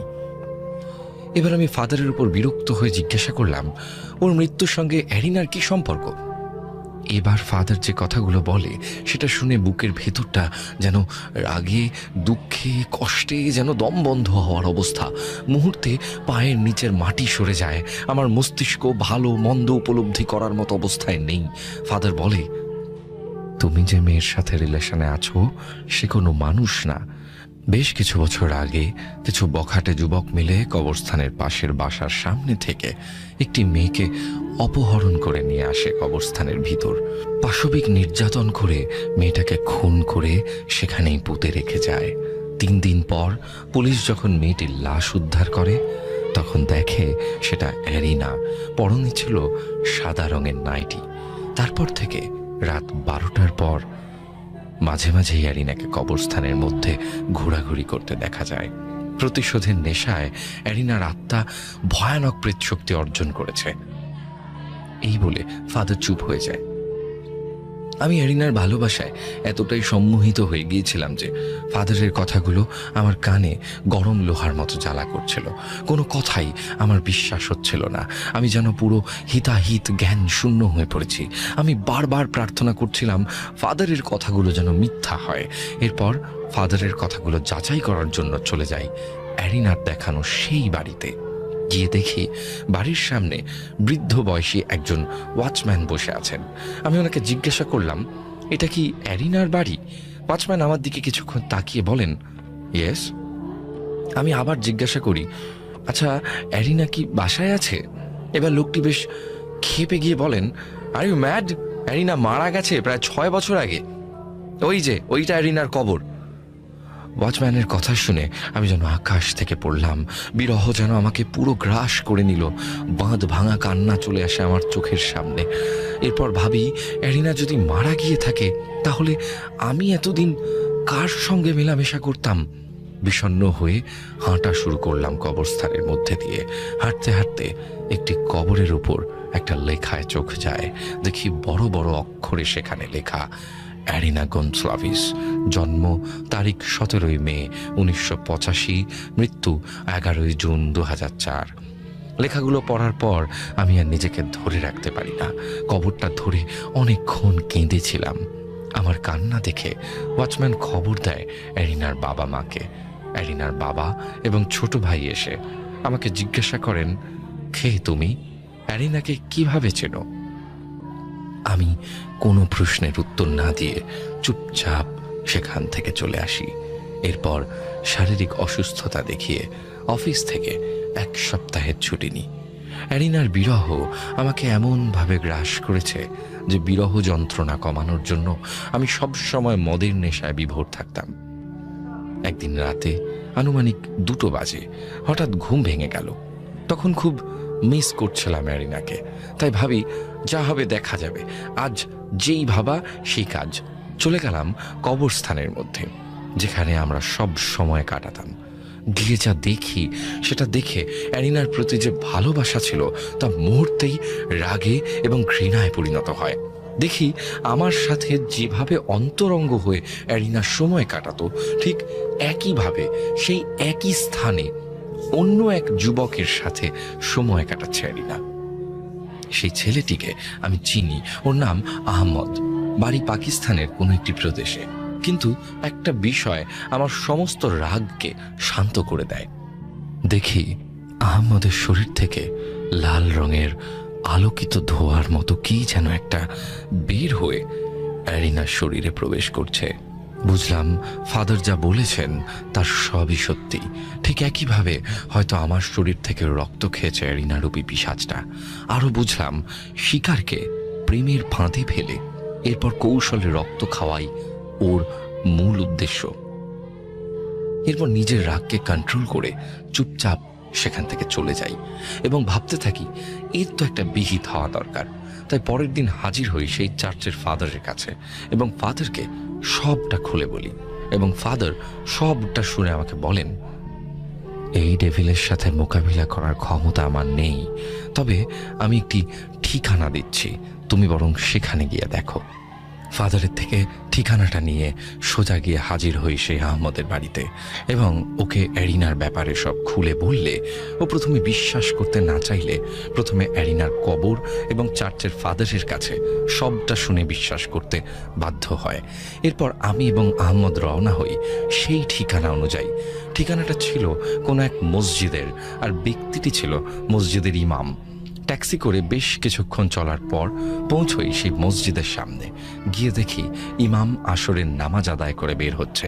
আমরা গিয়ে প্রথমে সালাম দিই এবং একটু সময় চেয়ে নিই ইমামের থেকে।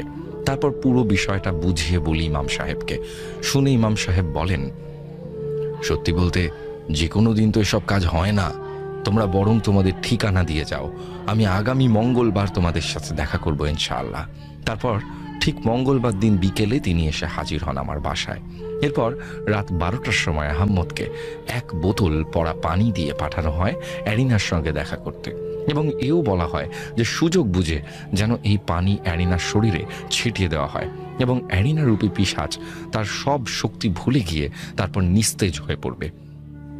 এর কিছুক্ষণ পর আমরা গিয়ে দেখি আহম্মদ বিবস্ত্র অবস্থায় অজ্ঞান হয়ে পড়ে আছে আর অ্যারিনা সামনের বেঞ্চের উপর বসে আছে। কিন্তু অ্যারিনার সেই মায়াবী মিষ্টি চেহারা আর মায়াবী নেই। সে যে কি ভয়ানক চেহারা ধারণ করেছে সেটা দেখে যে কারোর কলিজা কেঁপে উঠতে বাধ্য। কাঁধ থেকে ঘাটটা প্রায় 2 ফিট লম্বা হয়ে গেছে। বড় বড় চোখ দুটো যেন রাগে লাল রক্তবর্ণ ধারণ করেছে। চোখ এতটাই লাল হয়েছে মনে হচ্ছে গরম গলিত লাভা গড়িয়ে পড়বে চোখ থেকে। মুখের চোয়ালটা এক কানের নিচ থেকে অপর কানের নিচ পর্যন্ত বড় হয়ে গেছে, যেন আস্ত একটা মানুষের মাথা মুখের মধ্যে চলে যাবে এবং অসংখ্য বড় সাইজের নোংরা দাঁতে মুখ ভর্তি। গড়গড় শব্দের সাথে মুখের কোণ দিয়ে গড়িয়ে পড়ছে লালা। গর্জন করার সময় দাঁতে দাঁতে ঘর্ষণের শব্দে যেন নতুন ভয়ের মাত্রা যোগ করছে। অর্ধেক কাটা নাকে 2 পাশে 2টো মোটা হাড়ের তৈরি রিংয়ের মতো কিছু এবং মাথায় পাশে গরু বা মহিষের মতো বড় বড় 2টো কান। আধপোড়া লাশের মতো পুরো শরীরের চামড়া, মনে হচ্ছে কেউ গরম লোহা দিয়ে ছ্যাঁকা দিয়েছে পুরো শরীরে। মনের অজান্তে একটা প্রশ্ন জেগে উঠল মনের ভিতর, গত কয়েকদিন আগেও যে অ্যারিনাকে আমি আমার সর্বস্ব দিয়ে ভালোবাসতাম, এ কি সেই অ্যারিনা? যাই হোক, এত কিছু ভাবার সময় এখন নেই। ওদিকে ইমামকে দেখে অ্যারিনা প্রচণ্ড ক্ষেপে গিয়ে ভয়ঙ্কর গর্জন করে হা করে ছুটে আসে ইমামের দিকে। কিন্তু মনে হলো কোনো এক অদৃশ্য শিকলে বাঁধা রয়েছে ওর হাত পা।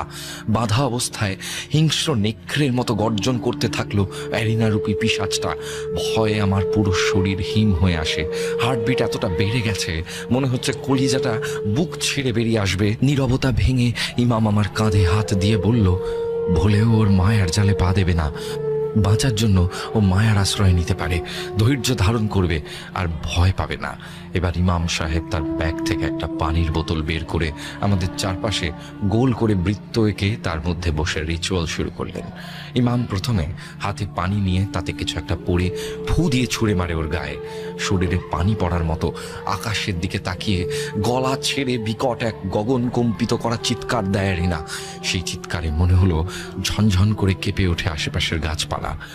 ঝাঁ চকচকে চাঁদের আলোয় আলোকিত আকাশ বদলে মুহূর্তে ঘিরে আসে নিকষ কালো মেঘ। শুরু হয় তুমুল ঝড় এবং বজ্রপাত।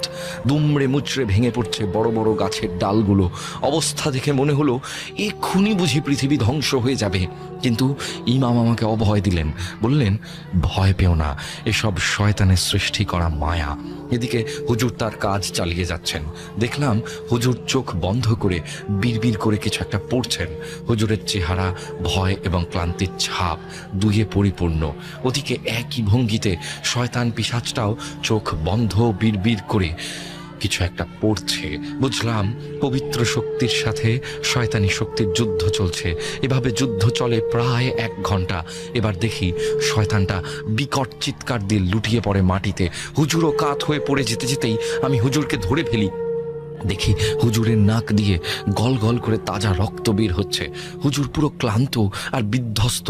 আমি হুজুরের মাথায় এবং মুখে হালকা করে পানি দিলে হুজুর চোখ মেলে তাকায়। এরপর আমি আর হুজুর একসাথে তাকাই। দেখি অ্যারিনার রূপধারী মায়াবিনী পিশাচটির দিকে। দেখি পিশাচটি আর সেখানে নেই। সেখানে পড়ে আছে এক আধপোড়া কাকের মৃতদেহ। এবার হুজুরের নির্দেশ মতো আশপাশ থেকে কিছু খড়কুটো নিয়ে এসে আগুন জ্বালিয়ে পুড়িয়ে দিই কাকটাকে। এরপর আহমদের অজ্ঞান হওয়ার কারণ জিজ্ঞাসা করলেও বলে, আমি এসে দেখি অ্যারিনা আমার অপেক্ষায় বসে আছে। আমি কথার মাঝে সুযোগ বুঝে ওর গায়ে পানি ছিটাতেই ভয়ানক হুঙ্কার দিয়ে মুহূর্তেই সে এক ভয়ানক চেহারা ধারণ করে। আমি ওর ভয়ানক চেহারা দেখে ভয়ে অজ্ঞান হয়ে যাই। তারপর আর কিছু মনে নেই। তারপর আমরা ওকে ওর বাড়ি দিয়ে চলে আসি নিজের রুমে। এর পরের দিন সকালে হুজুর সবকিছু খুলে বলেন আমাকে, এবং হুজুরের কথাগুলি ছিল অনেকটা এইরকম। তোমরা যাকে মৃত মেয়ের আত্মা বলে মনে করছো, সেটি কোনো আত্মা নয়। মূলত এটি মেয়েটির সাথে থাকা তার পালিত মহিলা জিন, যাকে কারিন জিন বলে। অ্যারিনার মৃত্যুর পর জিনটি স্বাধীন হয়ে যায় আর শয়তানির পথ বেছে নেয়। তাই তার শয়তানি ক্ষমতা বৃদ্ধির জন্য যুবক বয়সী ছেলেদের রক্ত পান করে এবং তাদের হত্যা করে। তবে এই যাত্রায় তোমার জন্য শেষ রক্ষা হলো না। পবিত্র শক্তির কাছে শয়তানের পরাজয় হয়েছে। এই বলে হুজুর তার কথা শেষ করেন। তবে একটা কথা ঠিক, অ্যারিনার আসল পরিচয় জানার আগে ওকে যতখানি এবং অনেকখানি অ্যাকচুয়ালি ভালোবাসতাম, আমার জীবনে এতটা ভালো আর কোনোদিনও আমি হয়তো কাউকে বাসতে পারবো না। এই বলে বিদ্যুৎ ভাই আবেগ এবং বিষাদময় একটা পরিণতিহীন প্রেমের গল্প শেষ করলেন। গৌরবদা, এই ছিল ঘটনা। এত বড় ইমেল কষ্ট করে পড়ার জন্য অশেষ ধন্যবাদ। ঘটনা প্রচারিত হলে অনুগ্রহ করে এপিসোড নম্বরটি জানানোর অনুরোধ রইল। আল্লাহ হাফেজ। ঘটনাটি আমার এক বন্ধুর সাথে ঘটেছিল। বিশেষ কারণবশত আমি আমার বন্ধুর নাম গোপন করে রাখলাম। তাই এই ঘটনায় আমি তাকে বাবাই বলে সম্বোধন করব। বাবাই আর আমি খুব ভালো বন্ধু। আমাদের বন্ধুত্ব প্রায় 7-8 বছর বেশিই হবে। বাবাই তার প্রায় সব কথাই আমাকে বলে। আমাদের মাঝে কোনোদিনও ঝামেলা হয় না। আসলে বাবাইয়ের মা নেই। সেই বাবাই যখন 5-6 বছর বয়স, তখন বাবাইয়ের মা মারা যায়। তাই আমিও বাবাইকে বিশেষ সেভাবে কিছু বলতাম না, রাগও করতাম না ওর উপর কোনোদিন। ওকে গলা উঁচিয়ে কোনোদিনও কোনো কথা বলিনি। এক কথায় বলতে গেলে আমি ওকে নিজের ভাইয়ের মতন ট্রিট করি। সব সুখ দুঃখের কথা বলি ওকে, এবং আমাদের মধ্যে সবসময় নিজেদের সমস্ত জীবনের সমস্ত পার্সোনাল কথাবার্তা হয়। তো এই কথার মাঝে একদিন আমি বাবাইকে বলি যে, হ্যাঁ রে বাবাই, তুই তোর প্রায় সব কথাই আমাকে বলিস, কিন্তু তোর মায়ের সাথে কি হয়েছিল, কিভাবে কাকিমা মারা গেলেন, সেটা তো কোনোদিনও বলিস নি রে। বাবাই কিছুক্ষণ চুপ করে রইল। আমি দেখলাম ওর মুখে এক ভয়ের ছাপ। তারপর কিছুক্ষণ এইদিক ওইদিক তাকিয়ে আবার চুপ করে রইল। আমি বললাম যে, কি রে বল, তোর যদি সেরকম কোনো অসুবিধা থাকে তাহলে বলিস না। বাবাই বললো যে, না সেটা কথা নয়। তো আমি বললাম যে, তাহলে বল। বাবাই বলতে শুরু করলো, জানিস ভাই, আমাদের পরিবারটা এরকম ছিল না। বাবা মা একসাথেই থাকতো। আমরা আমাদের যে হাই স্কুল আছে ওর সামনে যে মাঠ, তার পূর্ব দিকের যে ভাঙা ঘরটা আছে ওখানে থাকতাম। আমি, বাবা, মা, দিদি, আমরা সবাই একসাথে থাকতাম এবং বেশ ভালোভাবেই দিন কাটছিল। আমার বয়স তখন কত, ওই 3-4 বছর হবে। দিদি তখন যথেষ্ট বড় আমার থেকে। হঠাৎ একদিন দেখলাম বাবার সাথে মায়ের খুব ঝামেলা হচ্ছে। আর ঝামেলার পর কি হলো, বাবা আমাকে আর মাকে ছেড়ে দিয়ে আমাদের সেই বাড়ি, মানে এখন যেখানে আমি থাকি সেখানে চলে আসলো। মা আর আমি তখন ওই মাঠের ধারের বাড়িটাতেই থাকতাম। মা সারাদিন মাঠে পড়ে থাকা নানান কাচের বোতল আবর্জনা কুড়িয়ে এনে আমাদের পেট চালাতো। আর এইভাবেই কেটে যেতে লাগলো বছরের পর বছর। তবে হ্যাঁ, মাঝে মাঝে বাবা এসে ঝামেলা করতো, আমাকে নিয়ে চলে যেতে চাইতো, মাকে একা রেখে যেতে চাইতো, কিন্তু মা আমাকে ছাড়তো না। তো একদিন কি হলো, আমি টিউশন শেষ করে বাড়ি আসছি। আমাদের যে ওই জল ট্যাঙ্কিটা আছে না, ওর পিছনে এক দিদির কাছে আমি পড়তে যেতাম। ওর কাছ থেকে বাড়ি আসছি, এসে দেখছি বাবা এসেছে আর মায়ের সাথে তুমুল ঝামেলা হচ্ছে। মা কাঁদছে এবং কাঁদতে কাঁদতে রান্নাঘরের দরজা বন্ধ করে দিল। তারপর বাবা দেখি বকতে বকতে বাড়ির থেকে বেরিয়ে গেল। তারপর মা আর আমি রাতের খাবার খেয়ে শুতে গেলাম। আমি ঘুমিয়ে গেছিলাম। হঠাৎ দেখি মাঝরাতে একটা চিৎকারের আওয়াজে আমার ঘুম ভাঙে। আমি চিৎকারের আওয়াজের পাশে দেখি আমার মা নেই। তো আমি ঘর থেকে বেরোই। ঘর থেকে বেরিয়ে আমাদের ঘরের বাইরে যে কুল গাছটা আছে, দেখি আমার মা সেখানে গলায় দড়ি দিয়ে আত্মহত্যা করেছেন। মাকে এই অবস্থায় দেখে আমি তুমুল কান্নায় ভেঙে পড়ি এবং রাতের বেলায় দেখি বাবা পাড়ার আরো কিছু লোক নিয়ে পুলিশকে নিয়ে এসেছে। তো গাছ থেকে মায়ের লাশ নামানো হলো। তারপর ময়না তদন্তের জন্য লাশ নিয়ে যাওয়া হলো। 2 দিন পর মায়ের লাশ দেওয়া হলো। তারপর মায়ের শেষ কাজ সম্পূর্ণ করলাম। ঘটনাটা এই অবধি কিন্তু থাকলো না। মা চলে যাওয়ার পর আমি চলে গিয়েছিলাম কিছুদিন দাদুর কাছে, প্রায় 6 মাসের মতন। দাদুর বাড়িতে থাকতাম, খেলাধুলা পড়াশোনা সব ওইখানেই করতাম। একদিন কি হলো, রাতের বেলায় খাবার খেয়ে ঘুমিয়েছি এবং সেই ঘুমটা আস্তে আস্তে গভীর হচ্ছে। এমন সময় শুনতে পাই কে যেন আমাকে ডাকছে এবং বলছে, বাবু আয় আমার কাছে আয়। ঘুম থেকে আঁতকে উঠলাম। পাশে আমার দাদু ছিল। বলল, কি হয়েছে? যেহেতু দাদুর কাছে শুয়ে থাকতাম তাই দাদুকে কিছু বললাম না। বললাম কিছু না বলে চুপ করে ঘুমিয়ে গেলাম। তারপর আর কিছুদিন কিছু হলো না। আবার প্রায় 7 থেকে 8 দিন পর ঠিক ওই রাতেই সেই আওয়াজ। এবার সেই আওয়াজের সাথে সাথে চেহারাটাও দেখতে পেলাম। দেখলাম সাদা শাড়ি পরা লম্বা চুলওয়ালা একজন মহিলা আস্তে আস্তে আমার কাছে আসছে আর বলছে, আয় আমার কাছে আয়। কিছুটা আসতেই দেখতে পেলাম, আরে এটা তো আমার মা। দেখলাম মায়ের চোখ দুটো ঘোলাটে হয়ে গেছে, গলায় একটা নীল মোটা দড়ির দাগ, মুখটা কেমন যেন ফ্যাকাশে হয়ে গেছে, মনে হচ্ছে শরীরের সব রক্ত শুষে নিলে যেমন হয় তেমন। আমি বললাম, মা তুমি যে মারা গেছো, তুমি কি করতে এসেছো? মা বলল, বাবু চল আমার সাথে, এখানে ওরা কেউ তোকে ভালো করে রাখবে না, চল আমার সাথে চল। এইভাবে ঘুমের মধ্যে আমি চিৎকার করে উঠেছিলাম। দাদুর ডাকাডাকিতে সম্বিত ফিরে পেলাম। দাদু আমাকে বলল, কিরে কার সাথে কথা বলছিলি এত রাতে? কে তোকে নিয়ে যাবে বলছে? কি হয়েছে বলতো? দাদুকে তারপর সবটা বললাম। দাদু আমার কথাতে হেসে বলল, পাগল, তুই এখনো তোর মাকে ভুলতে পারিসনি। তোর মা এখন আর নেই, তিনি মারা গেছেন। তারপর দাদু আমাকে আবার ঘুম পাড়িয়ে দিল। তারপর একদিন দেখলাম হঠাৎ আমার শরীরটা খারাপ হতে লাগলো। মনে হলো কেউ যেন আমার আশেপাশে আছে। তাকে আমি দেখতে পাচ্ছি না, তবে তার উপস্থিতি বুঝতে পারছি। সেদিন রাতে হঠাৎ করে আমার ঘুমটা ভেঙে গেল। দেখলাম জানলার গ্রিলের কাছে একটি পাখি বসে আছে। পূর্ণিমার রাত, চাঁদের আলোয় স্পষ্ট দেখতে পাচ্ছি পাখিটা আমার দিকে তাকিয়ে আছে, আর চোখ দুটো বড় বড় লাল রক্তবর্ণ, যেন ঠিকরে বেরিয়ে আসবে। পাখিটাকে আমি চিনতে পারলাম না। পাখিটাকে দেখার পর আমার নড়াচড়ার শক্তি আমি হারিয়ে ফেলি, আর সেই পাখির দিকেই আমি তাকিয়ে আছি। না এই পাশে ফিরতে পারছি, না ওই পাশে। মনে হচ্ছে যেন আমার পুরো শরীর বরফ হয়ে জমে গেছে এইভাবে আমি সেই রাতে জ্ঞান হারাই। পরের দিন চোখ খুললে দাদুর উঠোনে তক্তপোষে দেখলাম সবাই আমাকে গোল করে ঘিরে দাঁড়িয়ে আছে। বাবা এবং দিদি এসেছে। দাদু বলল, কিন্তু তোর কি হয়েছিল? জ্ঞান হারিয়ে পড়েছিলি যে, কি হয়েছে? আমি সব ঘটনা দাদুকে খুলে বলি। দাদু তারপর একটু গভীরভাবে চিন্তা ভাবনা করেন এবং বলেন যে, দাঁড়া, আজকে এক গুণিনের কাছে গিয়ে তোর নামে একটা তাবিজ আনাবো। তারপর দাদু বেরিয়ে যায়। প্রায় বিকালে ফিরে আসেন একটি বড় তাবিজ নিয়ে। তাবিজটি আমার কবজিতে বেঁধে দেওয়া হয়। তারপর আর কিছু হয় না। বেশ কিছু মাস ভালোই চলছিল। একদিন আমি খেলতে খেলতে কি হয়, আমার হাতের যে তাবিজটা আছে সেটা পড়ে যায়, আর আমার খেয়ালও থাকে না। আমি বাড়ি চলে আসি। সেদিন রাতে আমি আবার স্বপ্নে দেখি মা এসেছে। বলছে, বাবু, ওরা আমাকে তোর থেকে সরিয়ে নিচ্ছে, তুই চলে আয় আমার কাছে, আয়। হঠাৎ করে আবার আঁতকে উঠি। ঘুম থেকে উঠে দেখি এইবারে আবার সেই পাখি জানলার গ্রিলে লাল রক্তবর্ণ চোখ করে আমার দিকে তাকিয়ে আছে। আস্তে আস্তে দেখি সে পাখিটা উড়ে এসে দাদুর বিছানার উপর বসলো এবং আস্তে আস্তে আমার দিকে এগিয়ে আসতে থাকলো।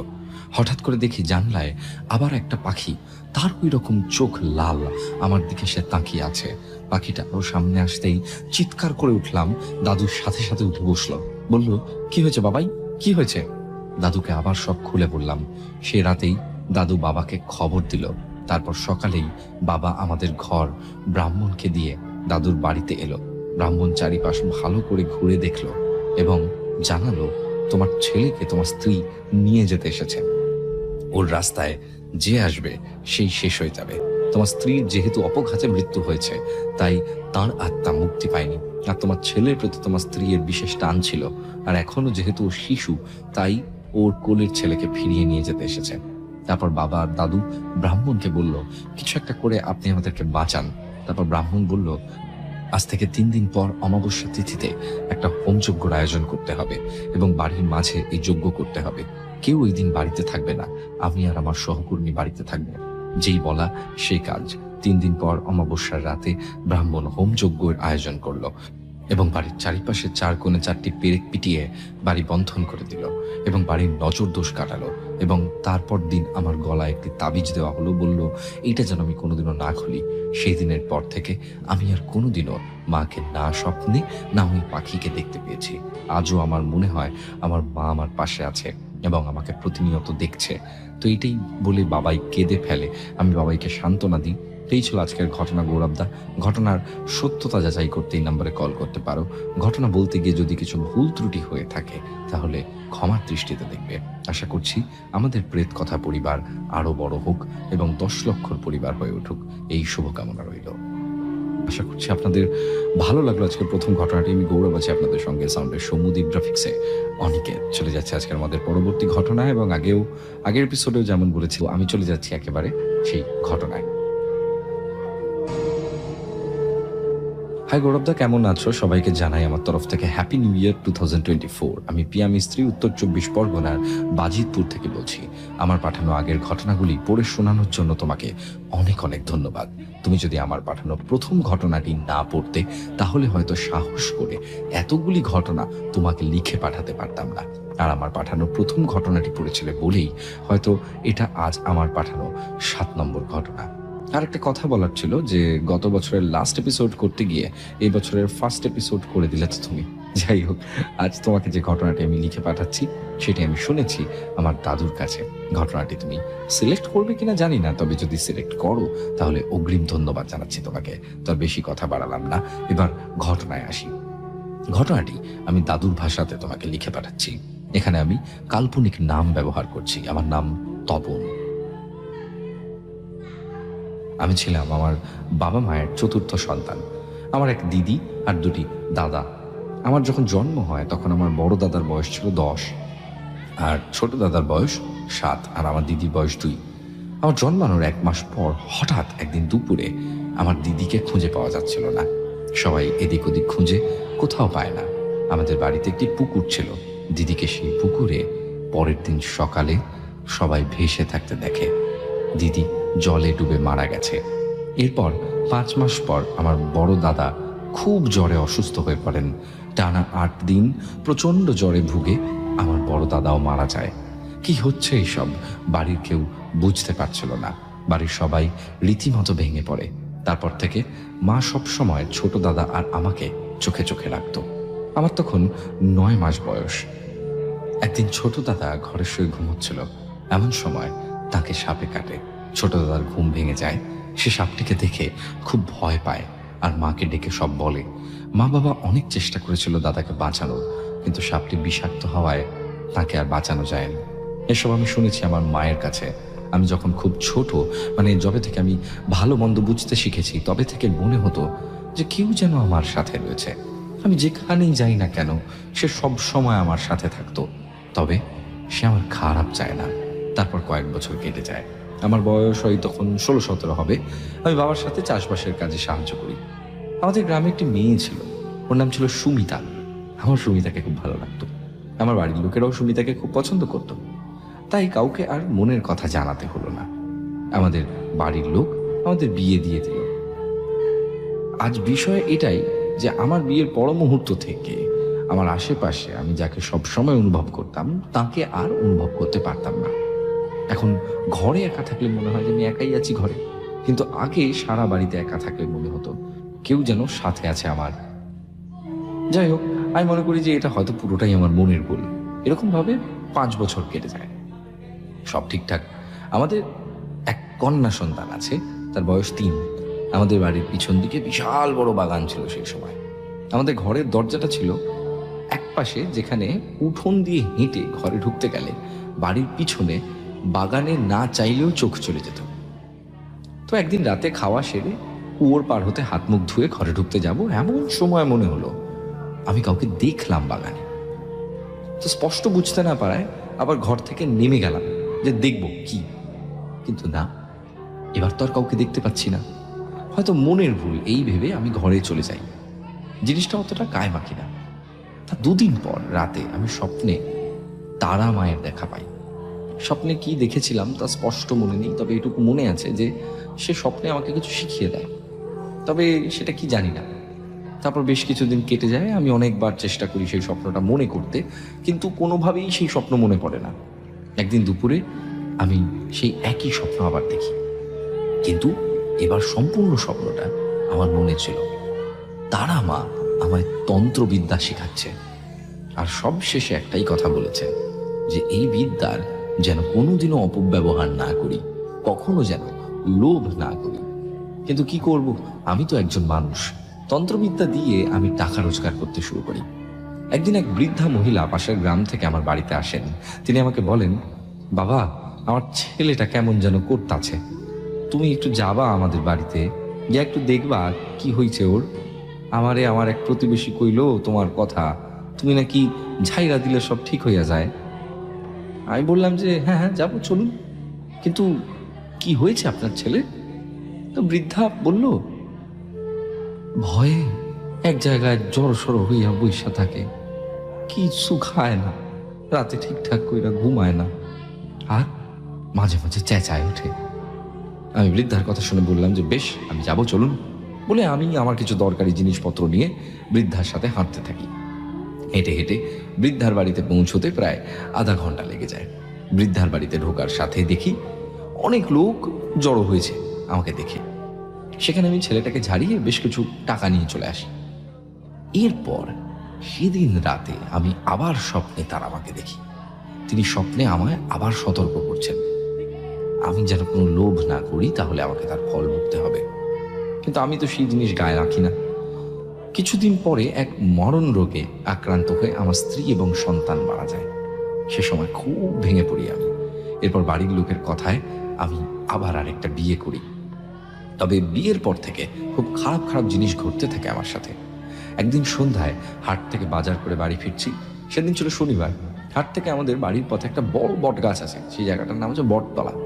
সেখান থেকে 3টি রাস্তা 3 দিকে যায়। বাম দিকের রাস্তাটা যায় আমাদের বাড়ির দিকে, ডান দিকের রাস্তাটা যায় পাশের গ্রামে। আমি যখন বাম দিকের রাস্তায় ঢুকে কিছুটা যাই, আমাকে পিছন দিক থেকে কেউ যেন ডাক দেয়। একজন মহিলা, খুব চেনা গলার স্বর। আমি পিছন ফিরে দেখি আমার দ্বিতীয় স্ত্রী দাঁড়িয়ে আছে বট গাছের নিচে। আমি ওকে দেখে খুব অবাক হই। আমি আমার স্ত্রীকে জিজ্ঞাসা করি যে কি হলো? তুমি এখানে কি করছো এই ভর সন্ধ্যাবেলায়? তারপর আমি ওর দিকে এগিয়ে যাই। যত ওর দিকে এগিয়ে যাচ্ছি তত সব কিছু অস্বাভাবিক লাগছে। কেমন একটা অস্বস্তি। এরপর দুজনে সারা রাস্তা গল্প করতে করতে বাড়ি ফিরি। তো আমি যখন ঘরে ঢুকতে যাব এমন সময় আমার স্ত্রী আমাকে বলল যে তুমি যাও, আমি আসছি। এরপর আমি ঘরে চলে যাই। ঘরে ঢুকে আমি যা দেখি সেটা দেখার জন্য আমি একদম প্রস্তুত ছিলাম না। আমি দেখলাম যে আমার স্ত্রী ঘরে সন্ধে পুজো দিচ্ছে। আমি চমকে যাই, আমি ভয় পেয়ে যাই, আমার সারা গা এক মুহূর্তের মধ্যে কাঁটা দিয়ে ওঠে যে আমি তাহলে কার সাথে বাড়ি ফিরলাম।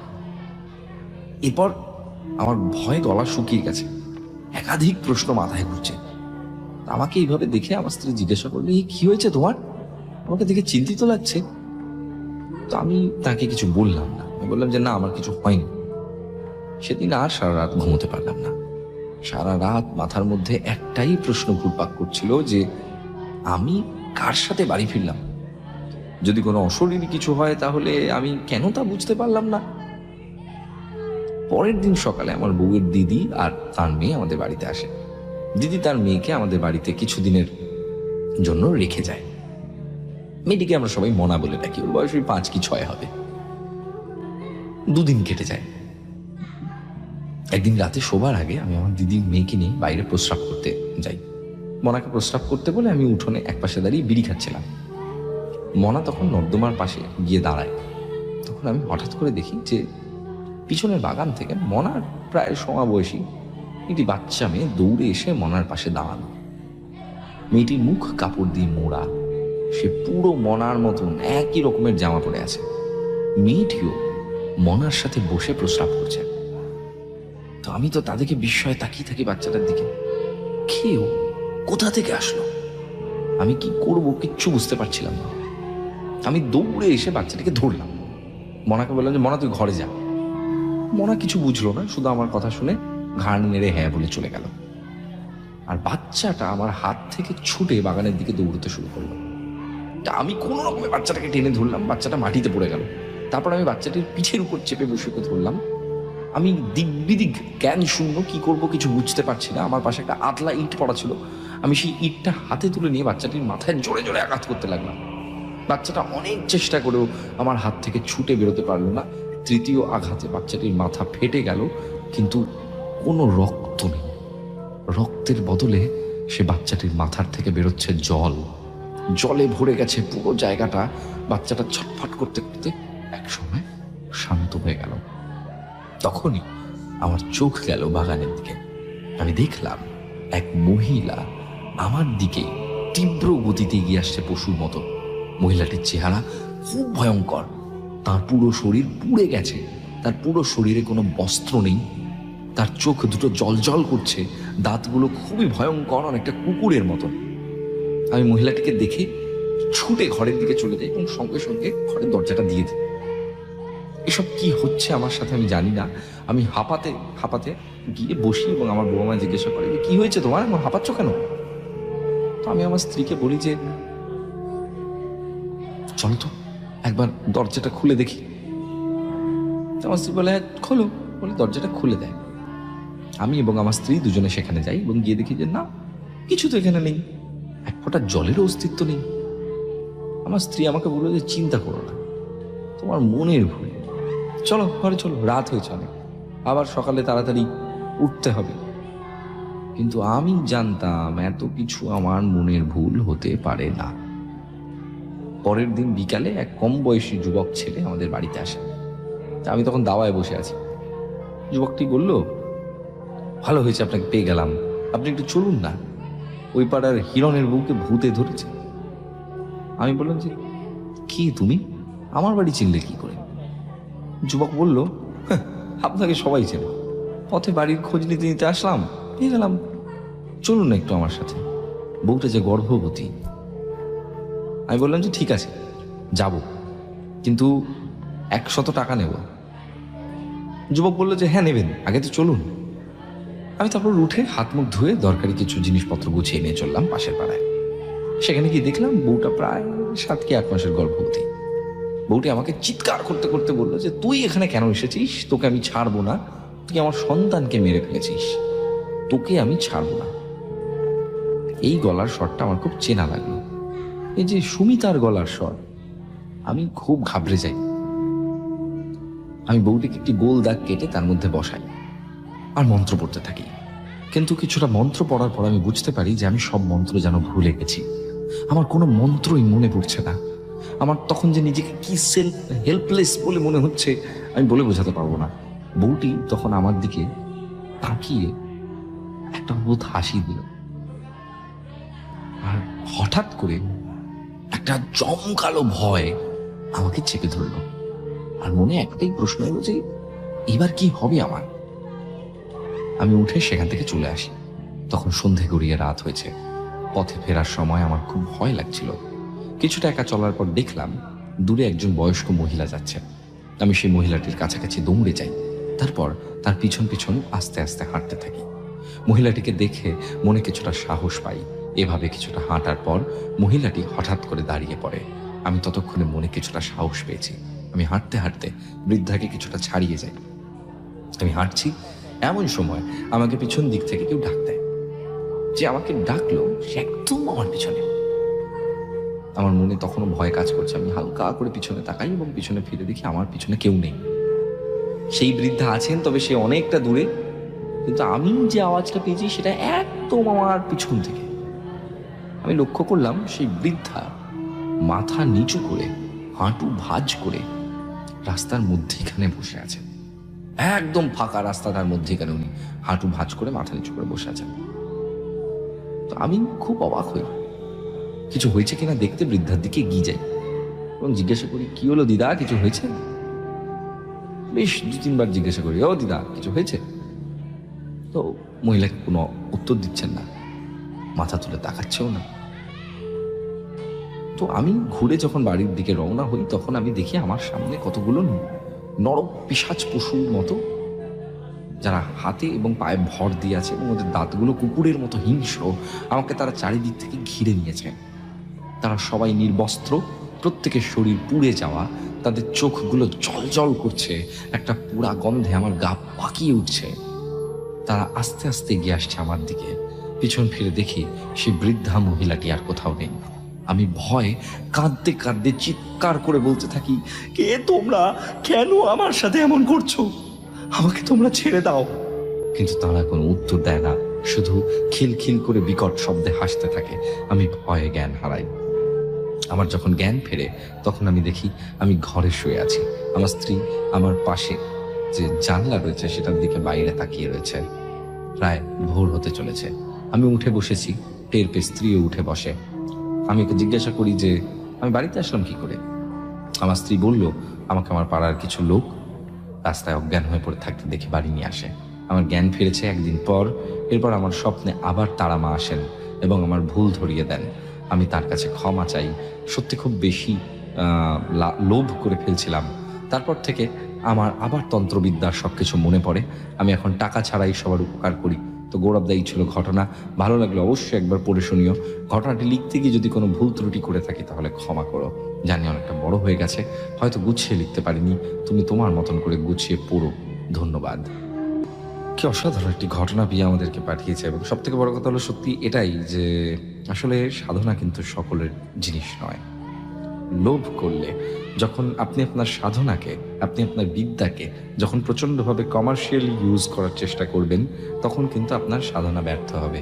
এবং এটি খুব স্বাভাবিক। মা আমাদেরকে যদি কোনো আশীর্বাদ দেন তাহলে সেটি সাধারণ মানুষের, জনগণের, সমাজের উপকারের জন্য। যিনি অসহায় তার পাশে সহায় হয়ে দাঁড়ানোর জন্য।